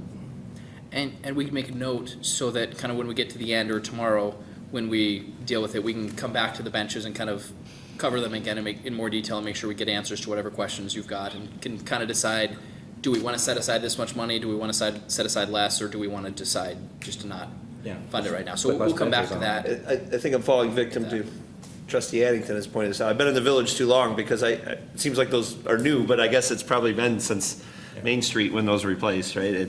So I guess it's probably 20 years now, something like that. Okay, so that happens. So, okay, again, thank you, Spencer, for, Yeah, but we'll make sure we come back to that. okay, great. Okay, any other questions about it that we can address? Make sure we make a note of? No? Okay. All right, D13 is Public Works Streets Fleet. It's like bingo. Health and sanitation and kind of everything. So we've got alley maintenance, tree removals, street and sewer maintenance, sidewalk and curb maintenance, sign maintenance and traffic marking, street sweeping, snow plowing and removal, right-of-way maintenance. So with snow plowing and removal, I want to mention that road salt, as you may have heard, our cost for road salt has gone up, and so we're estimating we'll need another $40,000 this coming year. Right-of-way maintenance. For the same quantity. Right, for the same quantity, yes. And right-of-way maintenance, you'll notice they've got the replacement of the hot patcher there. Department equipment maintenance, administration, employee resources. Special events, so these would be the events that are not necessarily ones that bring in tourism, because those are predominantly funded out of convention tourism. Vehicle maintenance, equipment maintenance, fleet maintenance, health and sanitation, and stormwater maintenance. And then with health and sanitation, that's the almost $50,000 worth of increase in waste hauling that we talked about. And then stormwater maintenance, we have jetting and ditching that's being increased there. So any questions on that? If you have one, I can see. The new cedar, is that not under, is that Sorry, under which water or? It is in water. The Sewer and hydro water. seed? The hydro cedar. Yeah, it's in Hydro water. cedar. Underwater. Okay. Okay. Okay. Then we can move on to our transfers. So we've kind of talked about these before, but kind of want to show them in this area here. So we've got places for eating tax, the 290,000 we talked about, the 124,000 that we transferred to capital projects. Initially, this was started because we had the local motor fuel tax, which was just a tax on just the gasoline and diesel purchased in Westmont for motor fuel, and then we transferred that to the capital projects fund. When we lost home rule status, that revenue source went away, but we continued funding capital projects so that it wouldn't become underfunded. And then we've got the transfer to the vehicle replacement program. As indicated previously, we've made $44,000 worth of adjustments to it, so we're transferring $773,000. Any questions on transfers? Okay. Convention tourism. I wanted to call your attention to a couple of items here. So we've got, for the Westmont Center, we've got a lot of similar expenses to what it was the prior year. We have an extra $12,000 in center maintenance. This includes painting all the offices. Last year, you'll recall we painted the common areas. This year, we're painting the offices. Also includes power washing and some additional floor cleaning. We've also got $45,000 set aside in there to cover some ADA compliance issues and get ourselves up to standard with that. And then in convention tourism, we have several different areas that I wanted to talk about. So we've got the convention tourism fund includes funding for special events, which includes employee wages. So this would be when our fire department or police or public works works overtime or extra hours to cover community events. We're able to take those costs out of convention tourism. We've got the Westmont Auto Mile funding comes out of convention tourism. We have $25,000 worth of hotel motel grants that we budgeted in convention tourism. That's the same as what we had this past year. We've got $15,000 of community event speakers and music licensing. The majority of that, $12,000 of it, is purchasing a community events speaker system. So that $15,000 is more of a one-time cost. And then we've got under community marketing, we have our $123,000 that we typically spend on DuPage Convention Tourism, as well as the percentage and portions of communications director salary and the Westmont Economic Development Partnership. We are carrying over electronic signs of $65,000. As you'll recall, we had set aside some money this past year to buy a digital sign. We're getting very close on that. We're working with the library on that, and so we're carrying over about $65,000 for that. We have $8,000 that goes towards funding portions of Westmont First, as well as a local business app that we have, the Go Westmont? I don't remember what it's called. What is it? I should know. I just downloaded it. I don't remember. We talked about it at the last board meeting. I should know. But it's the local business app. So that funding comes from convention tourism. And then we have $22,000 increase in covering a communications intern that we talked about in the general fund portion, and then also that increase in economic development partnership, which, as we talked about, funds an intern for them as well to help get a database of our property put together, and then an increase for additional funds for community marketing. To the Chamber of Commerce, we have annual funding of $41,000, and I think we still haven't paid out that full amount this year, so we may be carrying over some extra money to pay out the Chamber of Commerce, and I'll work with Larry to finalize those numbers, but I think we have another $20,000 that we owe them from this year that we haven't paid yet. No, they can wait. What? So they can wait. They Yeah. can wait. And then under community beautification, we have $15,000 we pay for downtown development grants for the facade grants. As you'll recall, we talked about the life safety grants are in the general fund. The facade grants are in the convention tourism fund. We have downtown flowers, which are $42,000, includes the planters downtown, the flowers and landscaping at Mary Egan Park and the areas downtown. We have $28,000 that we spend on holiday decorations, and then $1,250 we spend for downtown music.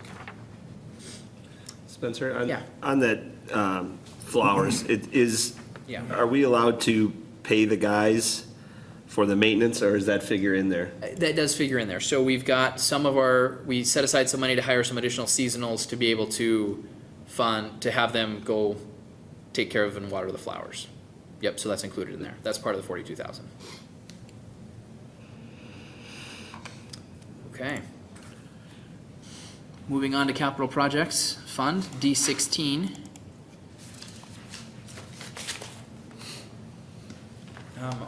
I'll go through this quickly and just kind of show you at a glance. You've already seen all of these on the considerations page. But we've got items of fire, we've got continuing the last remnants of the carryovers for the roof at fire. We've got the garage door replacement, not doing the parking lot extension or the apron replacement. But as we mentioned, we're fixing the driveway with the other funds, holding off on the boiler replacement.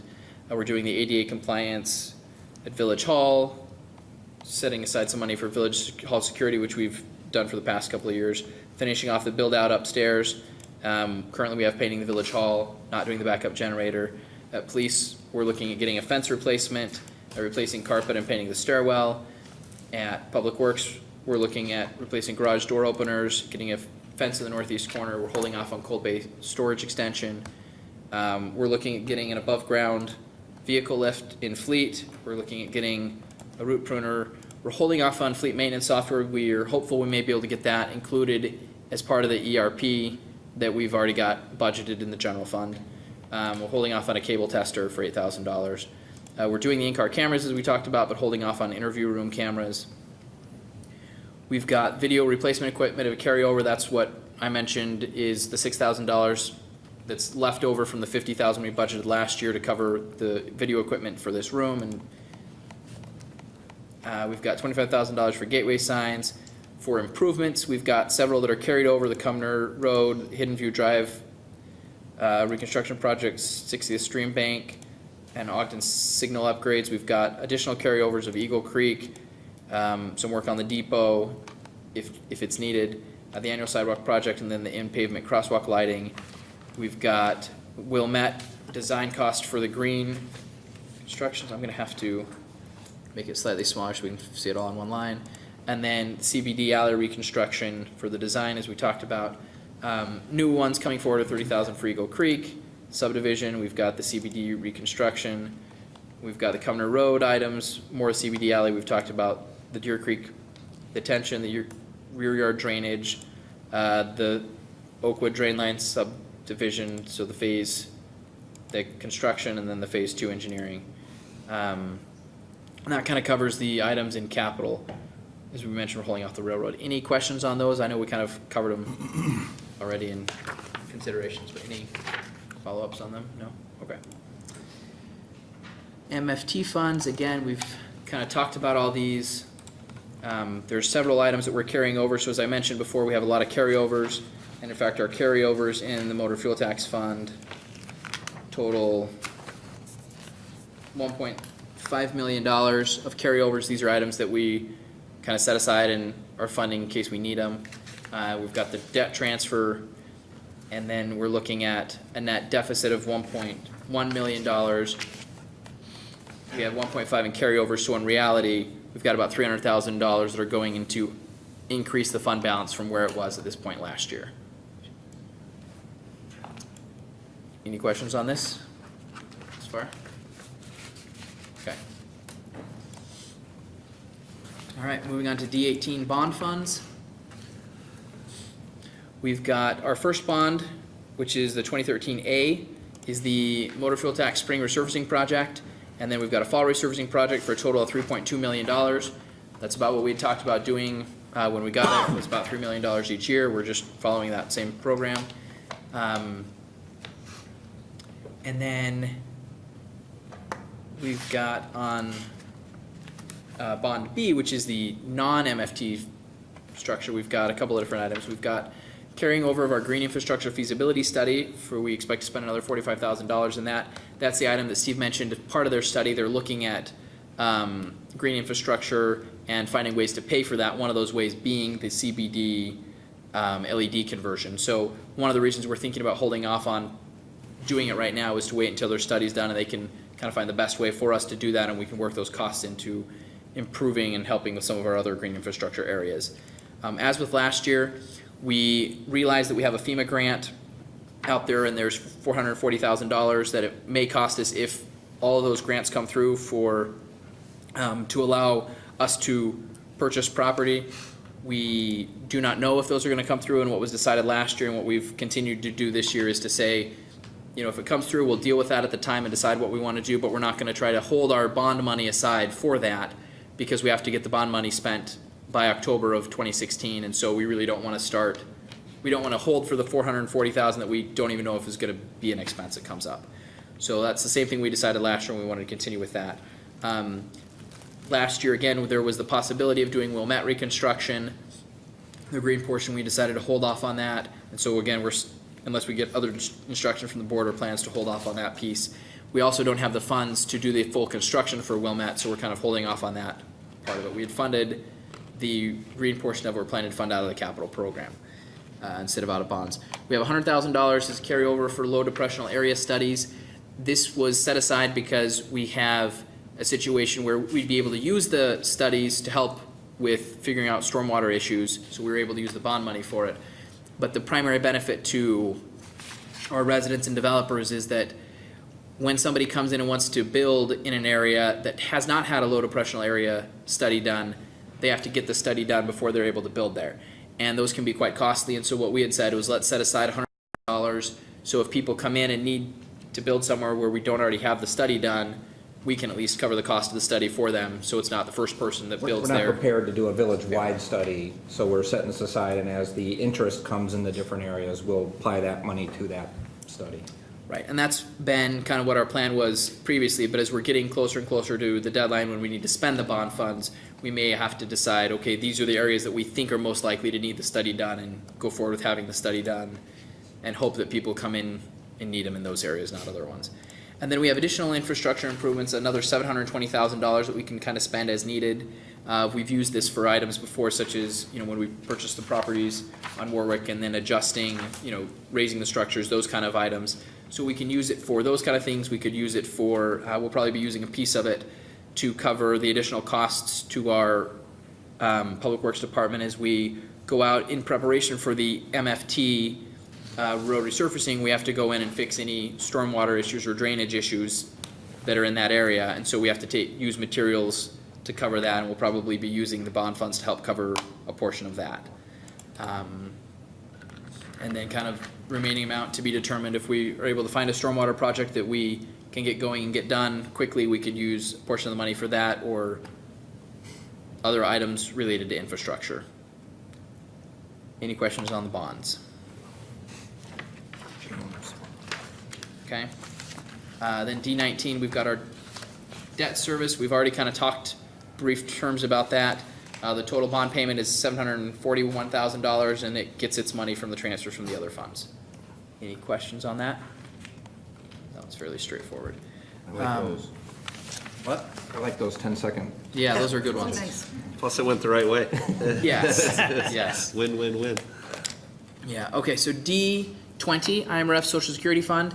This is the item that we talked about where the Social Security portion of this fund has an excess balance and we're able to spend less money on that to spend down that balance. So you'll see we've got budgeted costs of about $1.8 million and expected expenses coming in of $1.5 million, so we're having a deficit, net deficit of $292,000.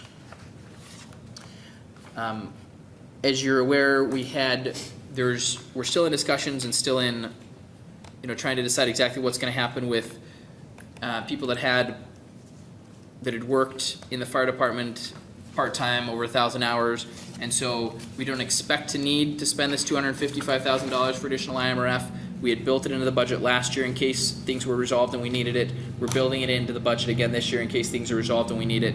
Our expectation is we won't need to be spending it, but we have it available kind of as a one-time expenditure if we need it. Questions on IMRF? Okay, we're almost done. D21, TIF funds.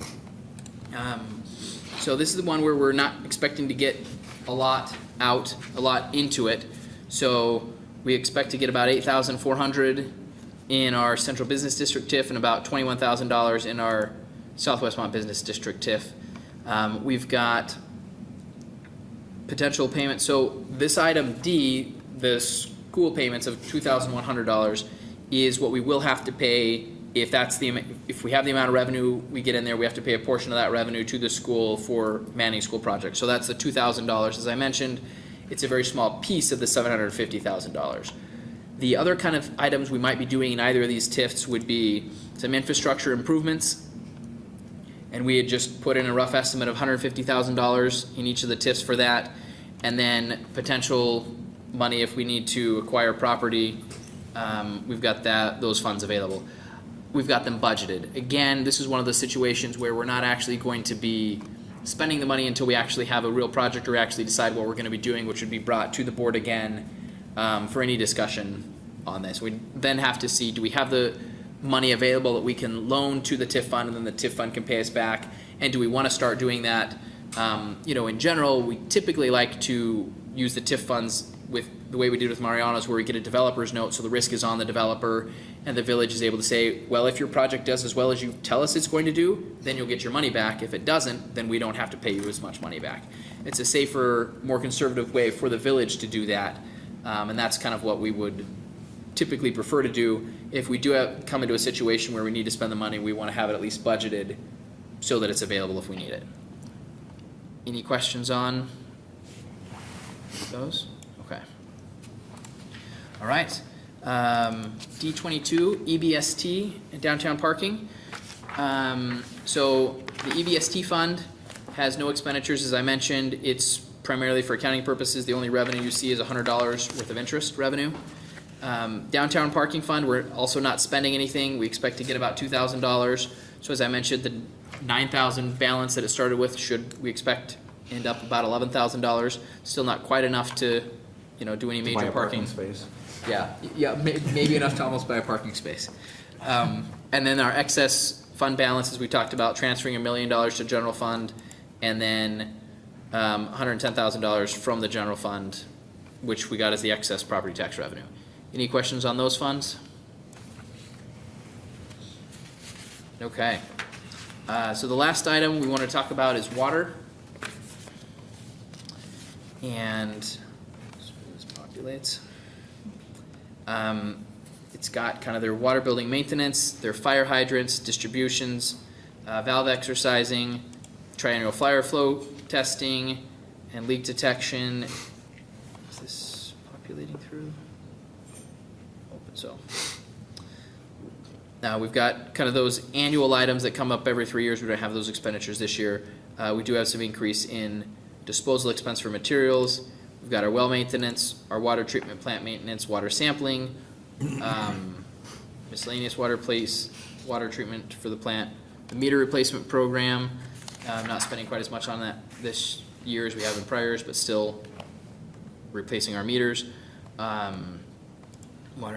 Meter maintenance.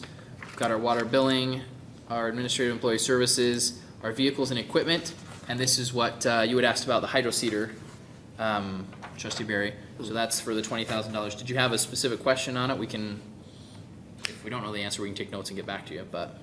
I just know that the guys really want it, and I think it's an improvement to the way that they're doing their process today. I think it would speed it up, and I think it's overall more aesthetically pleasing than the straw and so forth that we see. So It's a nice item.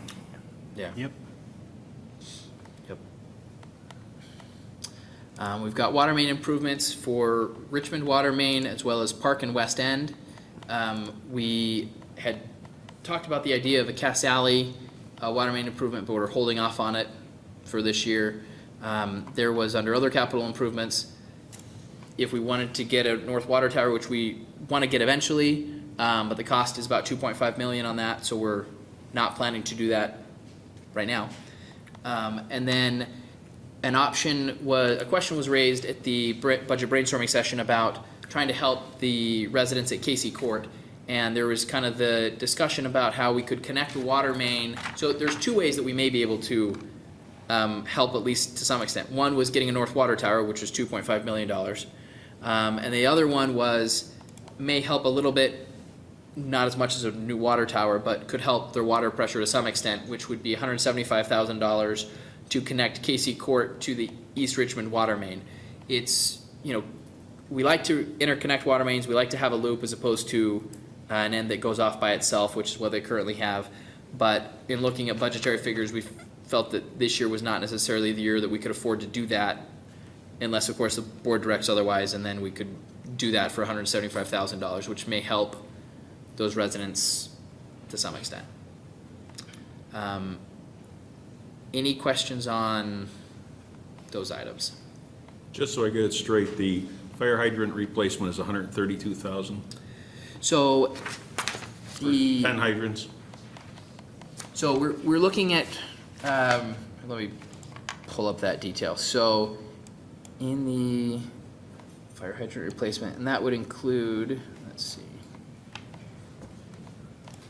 That's number, fire hydrants. Okay, so it includes replacing 10 fire hydrants, but that's not the only cost that's associated with it. So the costs for fire hydrants include costs for salaries of employees that deal with kind of the covering of the fire hydrant. So they kind of said fire hydrants take up a portion of our water main infrastructure and a portion of our time in dealing with them, but also by virtue of covering fire hydrants, it's X percentage of time. And so there's quite a bit of that is actually just staff time. So the actual pieces that are actually replacing the fire hydrant, excluding any of the staff time, excluding the GIS updates that contribute towards that, we've got $46,000 for the hydrant maintenance program, and then another for the maintenance program of it, and then $25,000 to replace the 10. So replacing the 10 fire hydrants they're actually replacing 10, but that 10 fire hydrants is only a very small portion of the cost that makes up the total fire hydrant And we do our value. own replacements. I believe so, yes. Mike's nodding his head, so That's yes. fine, just want to know that. Yep. Yeah. Now it makes them a little more sense. They're good at it, they win medals. And- won medals. That's true, you're right. Worth every penny then. Yeah, and you'll see so similar to the way the fire hydrants was done where portions of employee salaries were applied, that's the same way for building maintenance, for the distribution of water, for valve exercise, for all of the different programs throughout all the departments. We took all of the employee salaries and kind of did an estimate as to, in general, how much do employees spend either working on this area, or if this area represents a piece of what they do, what percentage of their salary is worth taking care of this area. If you say So fire that you hydrant, can directly compare it to if you were outsourcing it, Right. the true value to do that program in-house. right? Yeah, so the $200,000 for fire hydrants is not just to replace the 10 hydrants, it's to have the fire hydrants available and have the program there so that we can use the fire hydrants. And they're made of platinum, so. Yeah. Yes. Okay, any other questions? If people adopt a hydrant, will they be reducing that cost? A little bit, yes, not $218,000. Yeah. So, sir, would it be possible to go back to sheet 22? I'm sorry, Sure. I should have asked it. before. Yeah, In regard to the downtown parking revenues, yeah, it shows that total is 1930. yes, I assume that's for the year. yes, yep. So how much is it? I guess, how does that break down? And if there's parking citations, I assume we don't get 100% of that citation, correct? Because of administration costs and so forth? So 100% of the citation is coded to that account. With our administration and those kind of things, the general fund just eats those, the Okay. cost of administering them. But let me pull up the detail and I'll find that for you. Hold on just a moment. And Chief, how much is a parking citation today?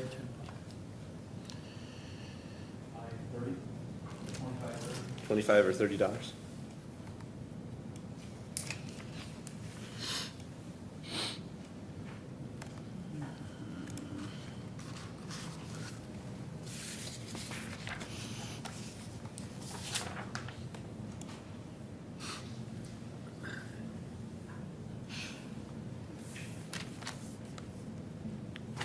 Check your vehicle when you go home tonight, I see you're in the 2-hour spot. Probably would be.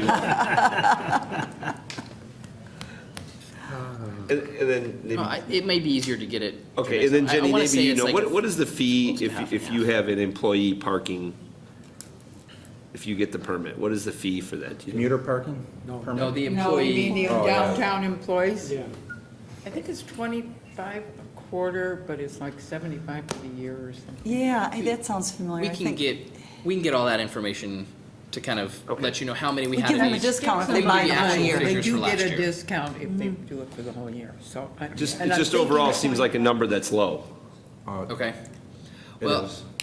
right? Doesn't it? Well, it is, but that was the intent. It was to control the parking, but not, it wasn't a revenue. I don't mean for the employees, I mean in general, that whole, Yeah. for the year. I mean, it's what's actual. We can get you the information. Oh, I believe you. Yeah. We'll pull together the information from the prior years and let you know how many parking citations we had, the dollar amounts, and then also the cost for the permits and how many of those we had. So we have to pull all that information together every Okay. year for the auditors. Again, to it get just for seems like a number that catches me as low. for that. Yeah, there's not a lot that's directly in the central business district. Okay, thank you. Yep. Okay, so we're done through D, we're done through kind of the overview of the budget, and we're at the point where we can either talk about decisions, or we can talk about them have more discussion tonight, or do it Tuesday, or whatever you guys. We can do both. You should take advantage of the amount of staff that's here today. So if you had, like you've been asking, but similar questions about what's been described and you want more detail on that, that would be a good time. We can get into, we kept mentioning, bring back questions for tomorrow, but there's room to do that tonight if you chose to do that. If you'd rather collect your questions, think about them, look at it harder, and go through them all tomorrow, that's fine too. But this is kind of open to you all now. I think Spencer got through it pretty quick, and, I think there's an opportunity now for another Maybe hour. take At least a- shoot for 9 o'clock. and- Maybe take a quick break. You do have a balanced budget in front of you as presented, so if there are no adjustments, we're actually done. So it is the part where, any adding and subtracting that you want to consider or reconsider or focus on again, that's the next part. And, again, if you want to do it tonight, if you want to, I'm always amazed every year because it just gets better and better and better. Staff does such a phenomenal job. Can't believe you've been working on this since October.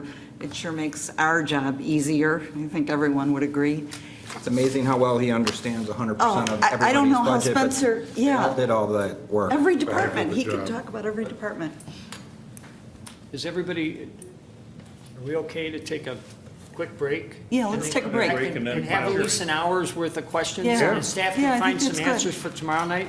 Yeah. I think it'd be beneficial since everybody's here. So why don't we take a 5-minute Recess. break, and then we'll get back and we'll shoot for hours of questions. Why not? Sounds good. Thank you. Wherever it lasts. Little recess.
budget workshop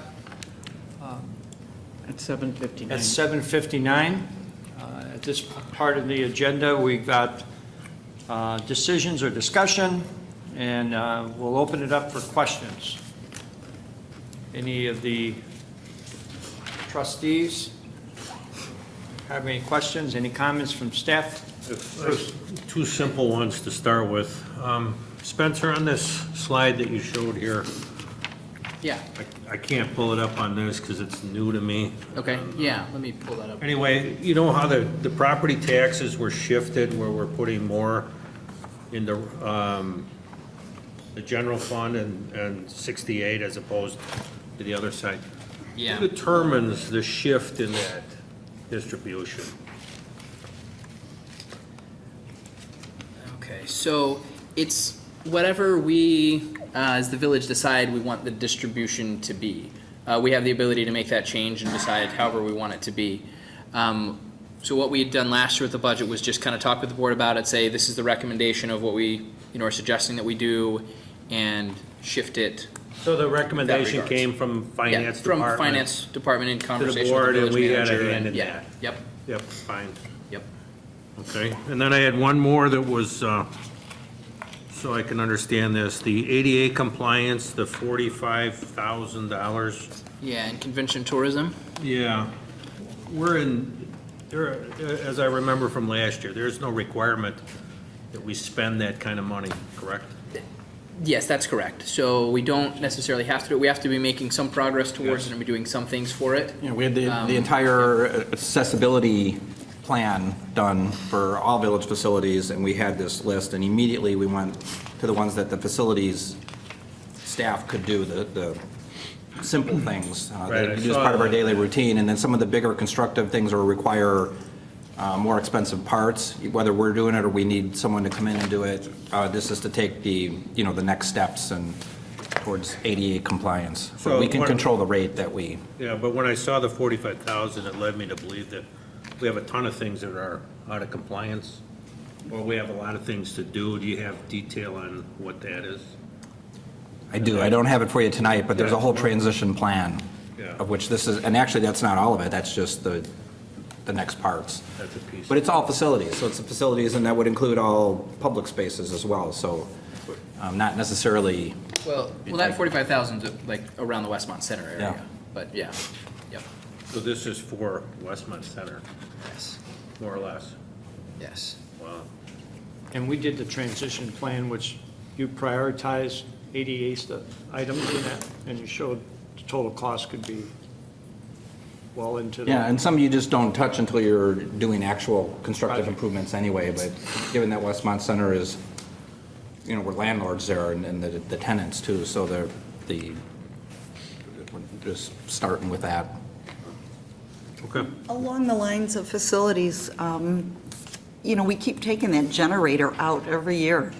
And wouldn't that be considered a pretty high priority to have a generator, considering the power outages and the way the weather's been getting worse and worse every year? I mean, the reason that it's taken out is that the essential places to keep running, have the generator. So we've got a generator at the police and fire Police building, and- which is where we now have our servers. That was, a couple of years ago, we moved our computer servers there because that took care of the generator issue. It was one of those, if we can't afford to get one at Village Hall, we need to move our computers there so we can maintain our servers in the event of a power outage. And so the essential services are there and will be taken care of. It would be nice to get one for Village Hall. It would be nice, if there's major power outages, other places, and people need like a cooling center and need someplace where they can come and get cool, it would be nice to be able to have that here. And that's why it comes into the budget each year, but it's one of those, it's not essential. We have a generator at the police and fire building, which allows us to maintain at least the necessary things that we need to, and it turns into a nice to, but it's not a bad thing. So if we had a power outage like we had several years ago, where parts of town, they were out for like a couple of days, and we were out here for a couple of days, Glenn could still, We do have that from another portable location. generator, I'm not talking about little ones, we have that big trailer mounted generator that could be pulled over here and set up to run some essential parts, but you couldn't be running like the HVAC or anything like that. This is to have a dedicated item that stays at the building, whether it's Westmont Center or here, and, automatically turns itself on. So it's the, it's nice, it's the emergency planning, but it's a lot of money for the event that you hope you never have, but kind of incurs more of a frequently luxury in the than- bigger picture. Yeah, but everything could be done remotely because of where we located our servers, so So we'd be fine. we'd be And fine. we, And if it they all happened, just like to go home. and if it happened in the winter, we would just hope the pipes didn't freeze. Yeah. Okay. Spencer, on our taxes for this year, the CPI and the new growth is about 2%. Yes, that's about right. So our cap funds will go up 2%. Right, and the majority of that increase goes into the police pension Okay. increase. We had a little bit of an increase in our fire property taxes, which then means that we're not subsidizing the fire protection as much with other revenue sources like the sales tax. And so we did have a little bit of an increase in that. But as always, the majority of that dollar increase went to the property tax to fund our police pension. And that's what Bruce was talking about, there's only so big of a piece of a pie, and you can cut it different Yes. ways, and Bruce decided to give the pension a little bit more than Social Security. Right, and so we have this $100,000 less that's going into Social Security and more that's going to the general fund, about the same as we had last year. And so that $100,000 is still the same as what it was, $110,000 is the same as what it was last year. And then on top of that 110, there was a little bit more that came as a result of CPI. But most of the excess from CPI went into police pension, a little bit came into fire. And we even got that increase as the assessed valuation declined again in the. Yes, yep, that's correct.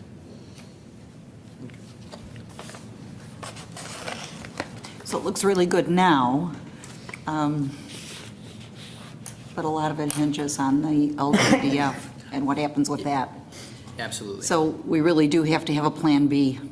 Yes, and so the plan to It's not kind of- looking good. No, yeah. So the plan to hammer that out, on Saturday, that'll be a more difficult meeting, a more difficult discussion about what service cuts could potentially happen, what things we would change. That level of discussion is not going to be as simple and as easy as here's what we have in general, and this is what we do, and here's our few tweaks. So the LGDF doesn't encompass hotel motel at all? No. That won't be impacted? No, I think It's not there's, impacted with the LGDF, but it has its own, there's other bills out there about how to, and Yeah. actually, it's how to relax the non-home rule communities, how to relax the requirements of what it can be spent on. So they're all positive in the scheme of things from our perspective. Good. yeah, and so one of the things we may want to look at on Saturday is saying, if the governor's plan goes into effect and we lose some of our LGDF funds, but he makes hotel motel taxes available to us, when we're looking at the other changes we're going to be making to our services and levels of service, we may have the ability to say we could make some other cuts in hotel motel and be able to use that money to help us not have to make as many cuts out of the general fund. So I guess it's kind of a plan C, B.1, however you want to calculate it. So it's another plan. One piece of plan B might be, if this happens, what do we do? So another contingency plan, but definitely something to look into. Other questions or information that we can pull together for you for tomorrow? The stairwell painting at the police department, was that both of them? Or is there only one stairwell there? Isn't there a front and back? One stairwell, wasn't it one of the officers was supposed not to know. That's the only one that was getting painted? Yes, it's in very good shape. Okay. And then on the Village Hall second floor build-out, the only thing we're doing then is that room there? Well, there's Are we doing that anything else room, up on and the then second we're floor? removing the storage that's in the back corner over there into this center area, and then that's 2 office spaces that need to be built out yet, so. Okay. That So part's not, this figure here is including all the build-out and everything? yeah, Okay, And a lot of the Well, building was done this year. the additional build-out in Right. addition to, yeah. okay. No changing of the wallpaper here? That's included? Good. No, okay. I never did like this wallpaper. It always made me think of a nursing home. We can paint over it when we do that. Never liked it. Questions? When do you want to discuss the salary now. increase? Well, if you, through all the different programs, and if you've had your questions answered, if we could go back to page C2, the considerations, all those ones that were highlighted yellow, Yeah, it's probably you know, places. they're marked as we have it proposed in the budget, so Okay. anything that, you know, add or subtract So from there. you've got so the one you're proposing is the same as the FOP unless we want to change. That's the one that's in there right. now. Yeah, okay. The general wage adjustment of 2.25. You built in a pool of 2.25. Yes. Okay. The anarchy that comes with the other one wasn't worth the $20,000 that it's saying. Well, that's the way I was looking at it too. That's why I do want to point out, we now have going to go to C2, the considerations piece is now adjusted and fixed. So the net in the general fund is 153,000, and then over on the one-time expenditures, our net for the general fund, we're currently have listed there $113,000 more that we're spending in one-time costs than what we were initially planning to transfer in as revenue for one-time costs. So if we want to stay that way, that's fine. We'll probably end up transferring a little bit more from our reserves. We have more money in our reserves we can transfer in for the one-time costs. Because as you know, we're transferring money into 68 to cover the one-time costs. We can just transfer it all back in without a problem. We've got a net of $8,000 surplus in the capital projects fund right now. And we've got a net of $337,000 surplus in the motor fuel tax fund right now, once we take out the carryover. So as we talked about, you've got technically you have a deficit because you've carried over a lot of money, but excluding the carryovers, and we've got a surplus of $300,000. So we're putting $300,000 more into it than we thought we would come in with at this year. So that's kind of where we're starting with as we go into talk about these considerations. That's the current status. Spencer, I know you may have answered this before, but I know with the police department, public works, emergencies, overtime, what do you build in under, like overtime? Do you have a contingency?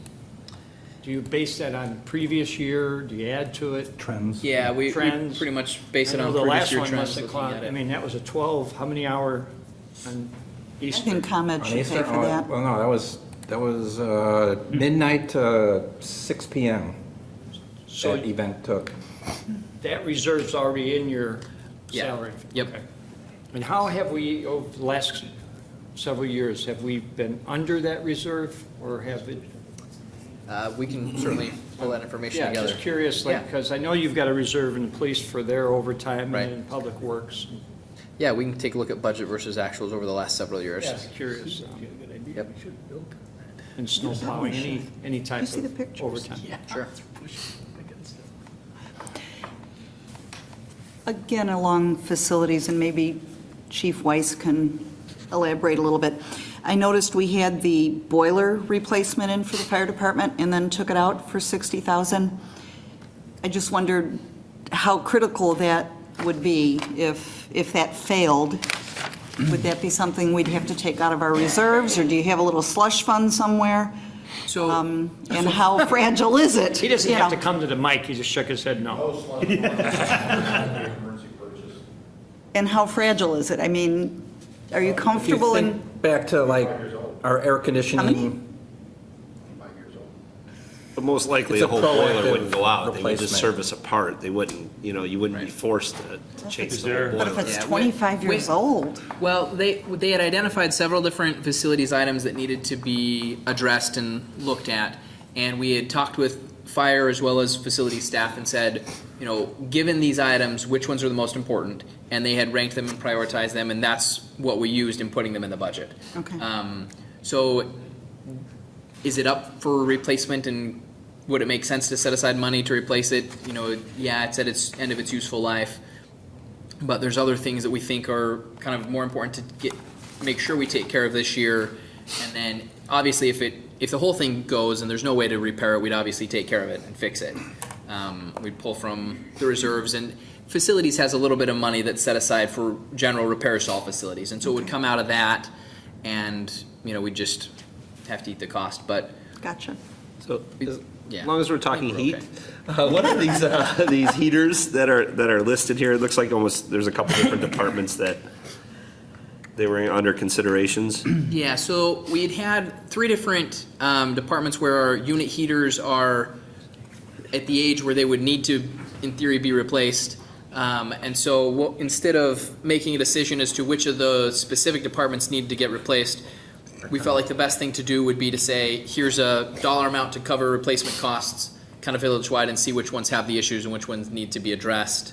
Kind of let facilities handle exactly which ones need to be replaced when we get to that point, and just set aside $15,000 to cover the total of whatever ends up happening. And then again, hope that it doesn't go beyond that, and that we pick the right ones to replace. So when you say unit heaters, I guess I still don't follow what a unit heater is. It's like a hotel room, garage, those blower units. Hang from the ceiling, they're just, mostly the garage spaces, so they're. So the police department would have one in their garage Well, and so forth? Maybe multiple, I like think at street there are the one several. at the police department is actually in the fire's garage, I think is the one that has the issue. And then in the fire, there's, the one at fire is so much less because it's in their storage bays, not their full garage. Spencer, going back to the $60,000 boiler over there for the fire department, is that based on a budget estimate, or is that just a budget number? Because I'm wondering, is abatement in there? Is there abatement on something that's 25 years old? Is probably got issues which are going to add to that cost? I don't know for sure. We can check with facilities and get more detail as to exactly where that number came from and all the different pieces of it. And the hard part with that too is if you have that problem and you have a boiler issue, it's pretty hard to do it as an emergency. Right. Have somebody come in, do the removal, and then do the boiler replacement. Or is it something we want to do where maybe we put part of it away this year, and do it over 2 budget? Didn't we do that with the firing range? It's kind of like vehicle, if we want to.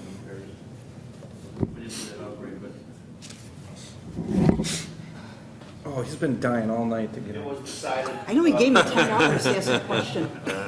Significant, I think it was over $100,000, was decided over 2 years, put $50,000 Yeah. for 1 year and $50,000 in the Thought we next, did and then it that. was chosen not to upgrade it this time. Okay. So maybe it's something we could do or think about after we get all the facts. Stay there.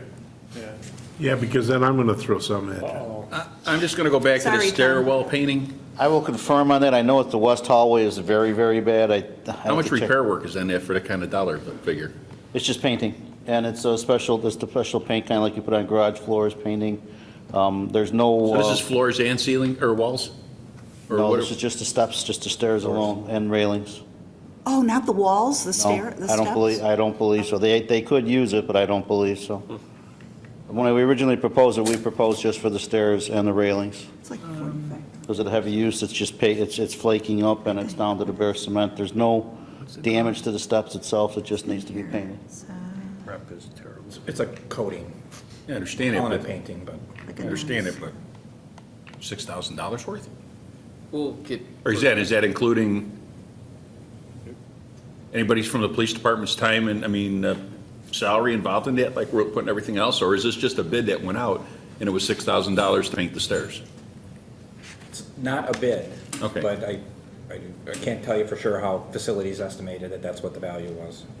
Yeah, we get They do all clarification. their own research, to propose that. Do we get quotes before we'll get? Oh, we would. Right, okay. It wouldn't surprise me, though, that epoxy coating Yeah, would be it's about that that. kind of cost involved. There's I a mean. bunch of prep that goes along. with Okay, it. already. And the front hallway, like the main hallway through the glass, that's in pretty decent shape, but I'll let you know tomorrow for sure whether that's included or not. I know the west hallway's in. Is this the first time it's being repainted since the building's In the been? 20, yes, in the Okay, 18, 19. already.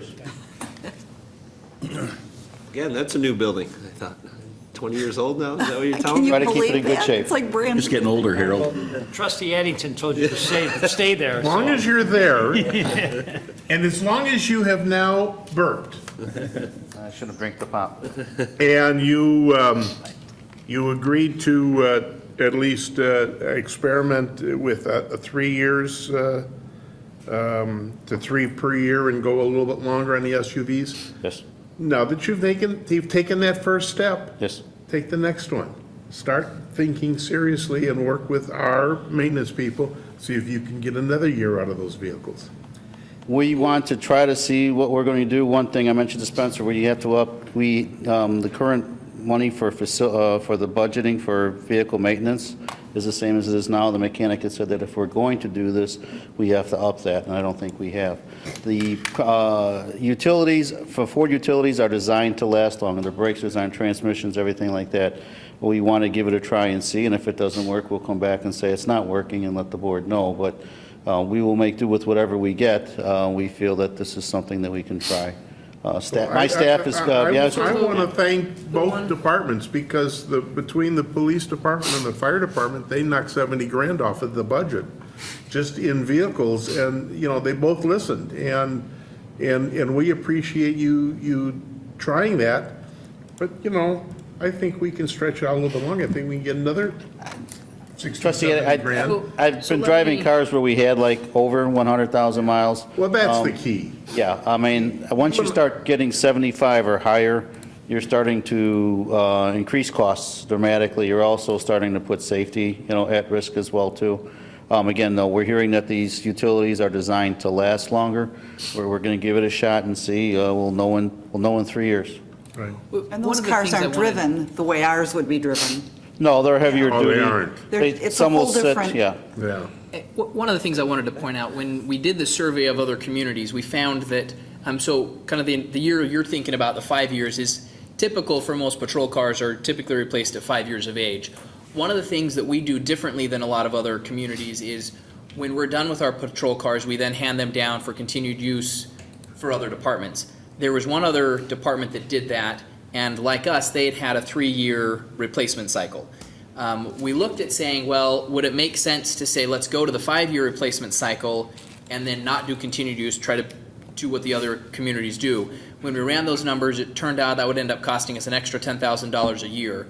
So by replacing them at 4 years as opposed to 5 years, and then leaving them with enough life to be able to continue to be used by other departments, we're able to save the $10,000.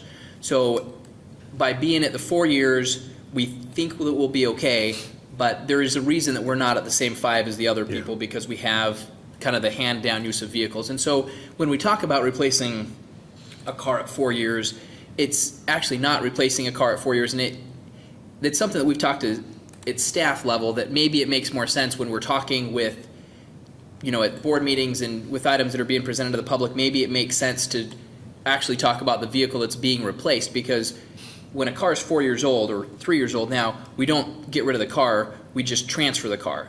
And so maybe it is disingenuous and confuses people when we say we're replacing a 3-year-old car, when we're actually not replacing a 3-year-old car. We're really replacing the car that's 6, 7, or 8 years old. Right. We're just transferring it after 3 years. And maybe Right. that's something that, you know, it's one of those things that is easy to say 3 years on the spreadsheet and it makes sense and I know what it's talking about, but the public as a whole doesn't get that piece of it and they don't see all the back-end spreadsheet things. And so maybe what would make the most sense would be when we're presenting it at the board meeting and saying this is the vehicle that's being replaced, we actually look at which vehicle we're no longer going to be having in service as opposed to which one we're transferring. And Would these that make things clearer, do you think? And the utilities, where before we were getting rid of a 4-door vehicle, not much use in the street department or water department or even here at Village Hall. With these utilities, we're finding there's a high demand by the other departments. They can't wait to get them because it's going to be easier for equipment, better use for them. Fire department, if you go look at the fire department, they have all our old, as Spencer said, our old, I won't say, the continued use vehicles. Some of those have way extra mileage, and again, too, the utilities, I think will be better all village-wide once they start getting out to the other departments. I do feel that the perception, it's, you know, we see the facts, but there is that perception out there that Yeah. it seems like even the used ones are very fancy to most of us and nicer than most of us drive and are personal. So I think that's where you see the taxpayers saying, hey, how come so many? How come, you know, as I pulled up today and saw $90,000 worth of fire trucks out front here, you know, it does give that perception when you see so much. And Again, we get the facts here, but there is that perception. And there. we're limited to the kind of cars we can buy as well, too. I mean, the only Ford, Chrysler, and Chevy actually have the police packages, which are acceptable to most police departments in the country. Ford is leading number one in the most popular vehicle. And since Trustee Addington opened the beehive, on the investigation vehicles, Yes. what is our rule and how do we use impound vehicles? How does that work? I guess I was under the understanding that for investigation and so forth, that we used impounded vehicles from. Part of the vehicle replacement program set a very long time ago was that we cannot increase our fleet. So if we do take in a seized vehicle, and I'll explain more, like an asset forfeiture, an impounded vehicle, we can add it, but when that vehicle breaks or is end of life, it's not replaced like we did with a regular vehicle. So if right now we have a pickup truck that was taken from an arrest that was seized. It was awarded to us by the court. Once it's awarded by the court, we have two options. As we get in the department, we can either keep it for 1 year for police department use only. After that, it can be used for any part of the village, or police use if we want. Or we can give it to the state police. State police will send it down for auction, and we only get a percentage of that sale. And I believe it's less than 50% of the sale of that vehicle. Normally, the vehicles aren't in very good shape. They aren't worth the maintenance and keeping our vehicles. So normally, we will hold on to them for a year if it's a vehicle like this pickup truck, put it in use, and then, eventually in the year, we can sell it at auction ourselves. We get 100% of that money. What we do not do, though, is take these vehicles, put them in the public works garage, let them sit for a year, and then sell them. It's just too much time, too much space. We're better off either giving to the state police or at the court level if the person wants to buy the vehicle back. But once we get control of it, those are our two options. Keep it for a year, it's ours, or go with the state police. And with that keeping, it can be transferred. If we keep it correct, yes, it can be transferred to the other vehicle. We had a lot of inquiries for the pickup truck for other departments, however, we use it in our investigations. After a year. Pardon me? After a year. After a year, yes. Yeah. But we have to keep it a year for police use only. We license it, it's insured, it's used for investigation. Our investigation vehicles, we will go buy new cars. We will not just rely on seized cars because they're far and few in between. And some of those that we get would cost us more money to get the car in a good running condition than it would be for us to keep the car for a while. Okay, thank you, Chief. I'm done beating up on him.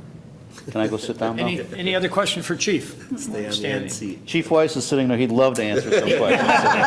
He answered this, he just, Oh, I'm happy with the fire department.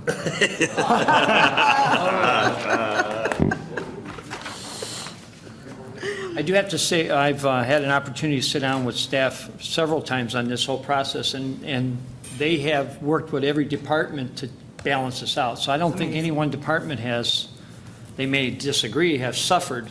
I think equally, everybody has give and take a little bit, and they prioritized items, and I think we're looking at a very well-done, well-balanced budget. I only see one thing that they got wrong. Uh-oh.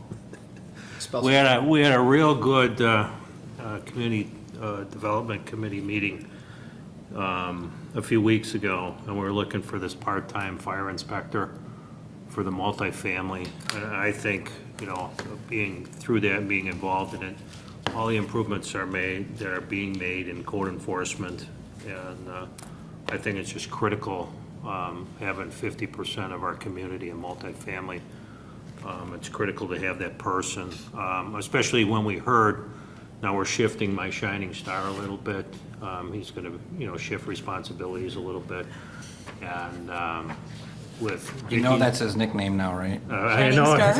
I know it is, yeah. But, and also the fact that Vicky, his position is still open. We talked about not needing summer help. I want to make sure that they have the tools to do their job. And I think that although the fire department's doing a great job there, it's a big job. And he's finally got his thumb on it. Larry Kaufman was confident in a year and a half, 2 years from now, he could have that in very good condition. And I think it's worth the $23,000. I mean, it's just, cut down a few less trees, And, if that number, the 1,100 trees is something that we're actually achieving, that seems to me that the budget is conservative, knowing Spencer in those last few reports, that money's there. He's got it in his mattress somewhere, I know he does. Understate the income, overstate the expenses. Yeah, I think it's very important. Yeah, so I think you make a But good we- point. we do currently have a net surplus of 153,000. So if we say we're Knew it. doing the part, yeah, so you can see at the top here, we've didn't got a wanna net let- he surplus of didn't want us to know that. 153,000. Yeah, but So if you're in C2, 2016 considerations, cell B2. but we have that a- was balanced by the deficit that was, what was it, the one time? Yeah, so it is offset by the one-time deficit, which, yeah. So either we can say it just covers I that. just don't want anyone thinking of that as a $350,000. It's still a trade. But there's also a lot of big projects that might get deferred till next year, right? There was a water main there, that $760,000 water main. Yeah, so in the water fund there is, and there's a few things in the general fund. I mean, I know we had said, the $35,000 window for, for the community development window downstairs is something we want to talk about more. I think in that would be committee. great, but if I had to choose between the two, it's that inspector that benefits the whole See, community. now, I would oppose it. I was glad to see it out of there, because I really think that it can be added a year later. I think the code enforcement now is doing a great job. We've seen drastic turnarounds, and I would like to see them have another period of time on it and see what they can do without hiring another employee, because when we hire these employees, we know there's always there's more hidden costs that come down the road. It's usually another vehicle, more insurance, and full-time. And so I have concerns there. Again, hats off to you and the code enforcement, Bruce. They've done a great job. I've personally noticed things I've complained about for years that are turning around. I just, things are just a little better now, just all of a sudden to start hiring multiple employees. I don't agree with that at this time. And for us, with the same concept, even though it's in a different section, but that pop detective was also part of that combination. So the two together is, 125,000. Annually. Yeah, well, That's not a one-time, that's an annual, and that's where it changes. Well, and I don't know that we're talking about needing both. Okay. Or one or the other. I do know that it's being diminished. It's being diminished. It's not as big a force as it was a year ago or 6 months ago, and I don't want to see it fall away. I was standing in one location today, and I went from 63rd and Cass home, and I saw two things code enforcement could be addressing. And I don't know if they're aware of it or not, but that's within 2 blocks of each other. And certainly I would hope that they're addressing that, and that isn't multifamily. I'm inclined to agree with Bruce, and the reason I say that is because, when we had the multifamily licensing, we worked so hard and did so much cleanup and really had a positive impact. And now we see it slipping back. We've lost so much that we gained when we had that. And as Bruce said, half of the town is multifamily. If we don't keep tabs on it now, it's going to, I agree. I think it's critical, at least the probably- part-timer. I mean, I hear that. Disadvantage to Harold is, I don't know that you were at that meeting. It's about this cooperation and assisting in different departments and fire working with code enforcement. They finally feel that they have this coming together as it should be. And I don't want to see that fall apart. Well, because and we're I missing agree with all those that things. little piece. I know you do. Let's see what they do with it. Why all of a sudden jump the gun and hire somebody? And I think we have a more active, even though we have less staff, we have a more active staff currently. I constantly hear that about when we had the multifamily. As a person that lives close to the apartments, that owns an apartment, that witnesses, I never saw that improvement. I never saw that those apartments, that residents stopped complaining about them. I never saw that improvement. I know through the police department, they said they were able to do a lot of enforcement. I believe that's really what we saw. But I didn't see things that were the same way for 30 years. I didn't see them get fixed. So I don't agree with that multifamily, and I don't agree with hiring another officer at this time. Multifamily, we were criticized 3 times in the last 2 weeks. Exactly.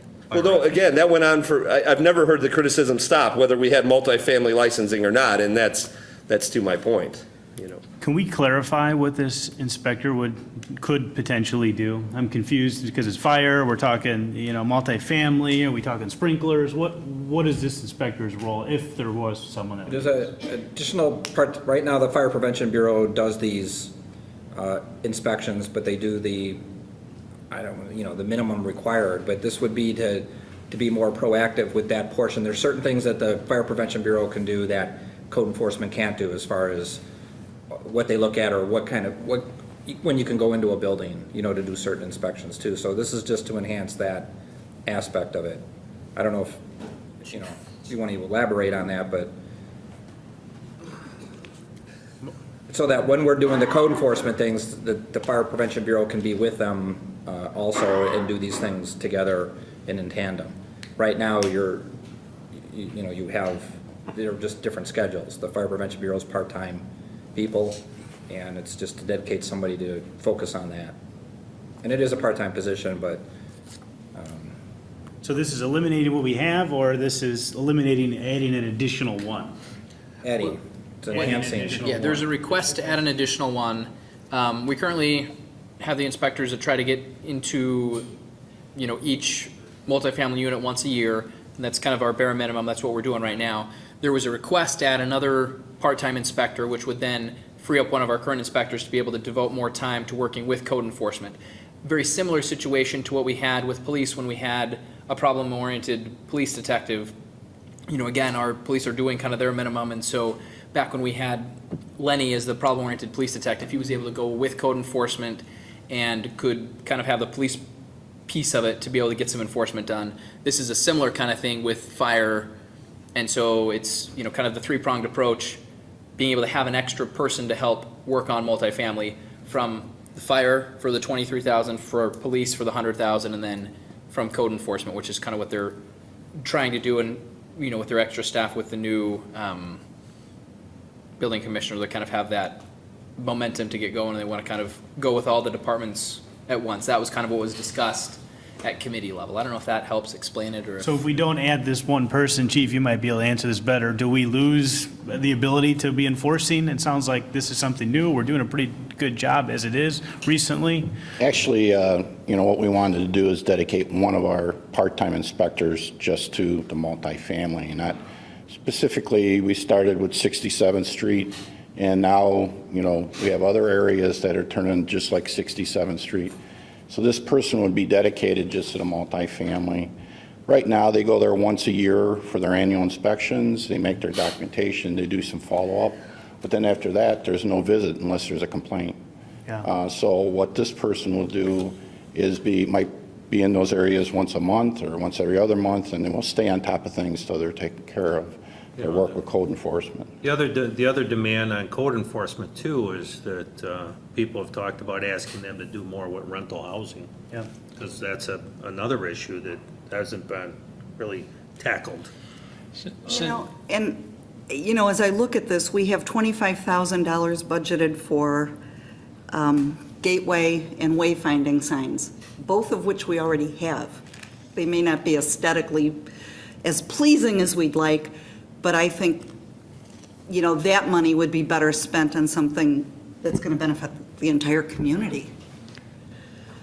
I mean, Jill, I know you're sitting there since the rising star's not here. You're his boss, so I was just going to speak for him. piggyback on what Manager May said previously about the just being able to coordinate the different approaches. We'd be able to use the fire department's expertise and approach the buildings, from inside in terms of fire violations, and then coordinate that with code enforcement on the outside, and just have this multifaceted approach. And we feel that a part-time person could accomplish those things without the additional budgetary considerations that you might have for a full-time person that comes along with benefits and things like that. So, but yeah, we are trying to, coordinate our building commissioner and just, get this from all angles. And we have been working hard with the fire department and police department to get that all together. And that's another point, that we have a new building commissioner, and I think that he's doing an excellent job, and he's got his eye on these multifamily, he's got his eye on cleaning up the village. I really think we need to give those guys a chance. You know, this budget number doesn't reflect a vehicle, doesn't reflect fuel, so there's more cost there than really just, that's just the salary of it, correct? That would be the salary, but I do feel like there is a trade-off in terms of our vehicle usage, that we could make that work with what we have now. Trustee Addington. Interesting discussion, and I happen to agree to some extent with both sides, but this isn't the time for it, to be honest with you, until we know what's going to happen at the state level. And you know, and I know we've got a couple of different personnel issues that are in this new budget, the HR person, the potential for this person down the road. I really think those things got to be put off for 4 to 6 months until we know what we're going to lose, if we're going to lose. I mean, right now, all the discussions that I've had with some of the folks that I know that are at the state level, I mean, they're basically saying, you're going to lose something. Say goodbye. It may not be the 1.3 million, but it might be half of that. And that's a whole bunch of money. And then these guys are going to tell us a little bit farther in a couple of days down the road, what we do if that happens. But the last thing I ever want to do is to start talking about hiring new people, then all of a sudden, this thing hits, and now you're talking about letting people go. That's just not where an employer should be. That's a good point. So that's why I'm saying, I like these discussions. I think at some point they need to be there, because I don't disagree with doing some of these inspections, but this is the wrong time. I think Manager May, the staff's been considering that. It's an excellent point, and that applies to many items, not just this one. And I don't mean anything by that other than, even when we're done and we have our perfect balanced budget and we're ready to proceed, and you adopt it, next Thursday, on Saturday when we talk about what our reactions are going to be, you're also going to have a list of things like this that, even though they're approved to do, we're not doing them until July, until we know what we're in for. So that'll be a very comprehensive list, but if you don't budget for it initially, then you won't have it available to access later if everything turned out wonderfully. But you're absolutely right. I mean, we even talked about that with the general wage adjustment. Should we be, do we implement on May 1st like we traditionally do, or should we wait until July 1st and implement it then? Either start then or retroactively apply it back until we know what these answers are. So it's a really great good concern, point, and it Jim. applies to a lot of things. It's a great point, and It's a really good we point. discussed that with Patty and Kathy, that, we need somebody in there, not only for their help, but to learn what they do. And that one is almost like we have to have, but again, if this cut comes, that'll have to be one of the first It that. may end up being a luxury, and Unfortunately,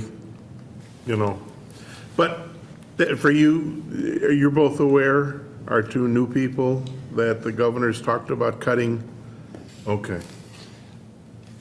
None of us are happy, by the way, because we didn't make the problem, but he's going to correct it in the way he feels he needs to do it, so. The governor was in town, in Oak Brook today, meeting with the DuPay's mayors and managers. Oh, really? The board. And I knew that it was occurring. I haven't heard what the result was, but there were many area mayors in conference with him today. But Trustee Addington, I think the staff has a plan laid out, and just like with the wage adjustments and new positions, a lot of it will be maybe approved, so we don't have to make adjustment to the budget and appropriation ordinance, that the money's in there, it just won't be spent. But we won't do it if, okay. I mean, I was under Sounds the good. understanding that this budget that we're discussing tonight, everything we did is if and only if the governor doesn't pass zero. Yes. And Saturdays will be, Yeah, whatever, this is our perfect balanced budget, our line to that. no changes. Staff calls Saturday doomsday budget. Yes. Well, and the reality we may be somewhere halfway in between that. That's right. 25%, I think we need to plan on. Yeah, you could be right. But it is good to, any things that aren't in this balance one to discuss now, because if we, let's say we get all the money, we may want to consider adding that part-time position. Yeah, I think we're going to lose something for sure. Yep. Got to pay the Any other chief staff, you know? Not tonight. I think Harold makes a good point, is if. Write this down. No. Write this down. What do I got to lose? Let the minutes reflect.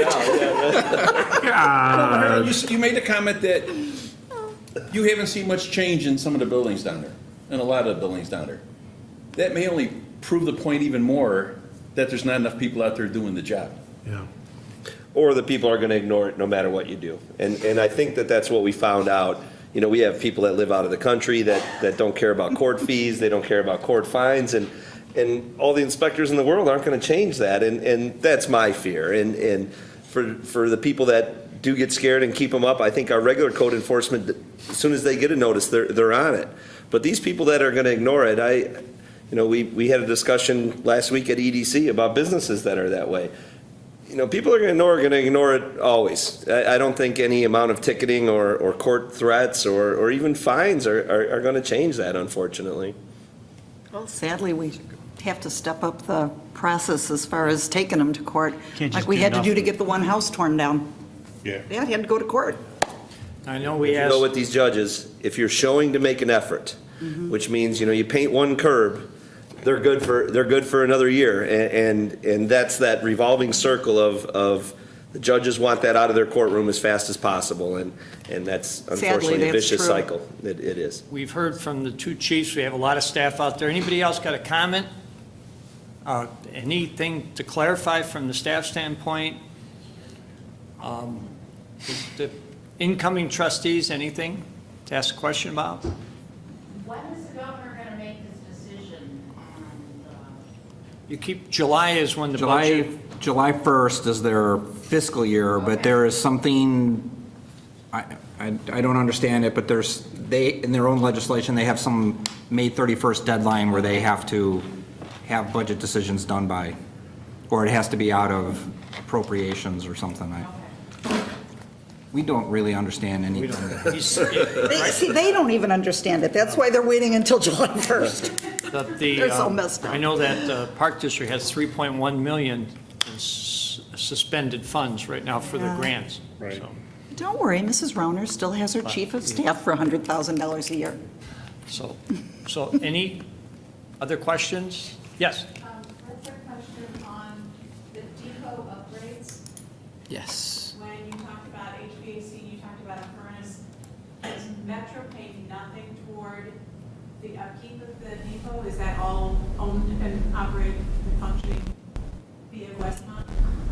Believe so, Yeah. right? Yeah, the question for the recording is, what constitutes the maintenance at the depot, and the part where Burlington Northern or Metro operates space in the building as well, and we're doing these upgrades, and do they participate?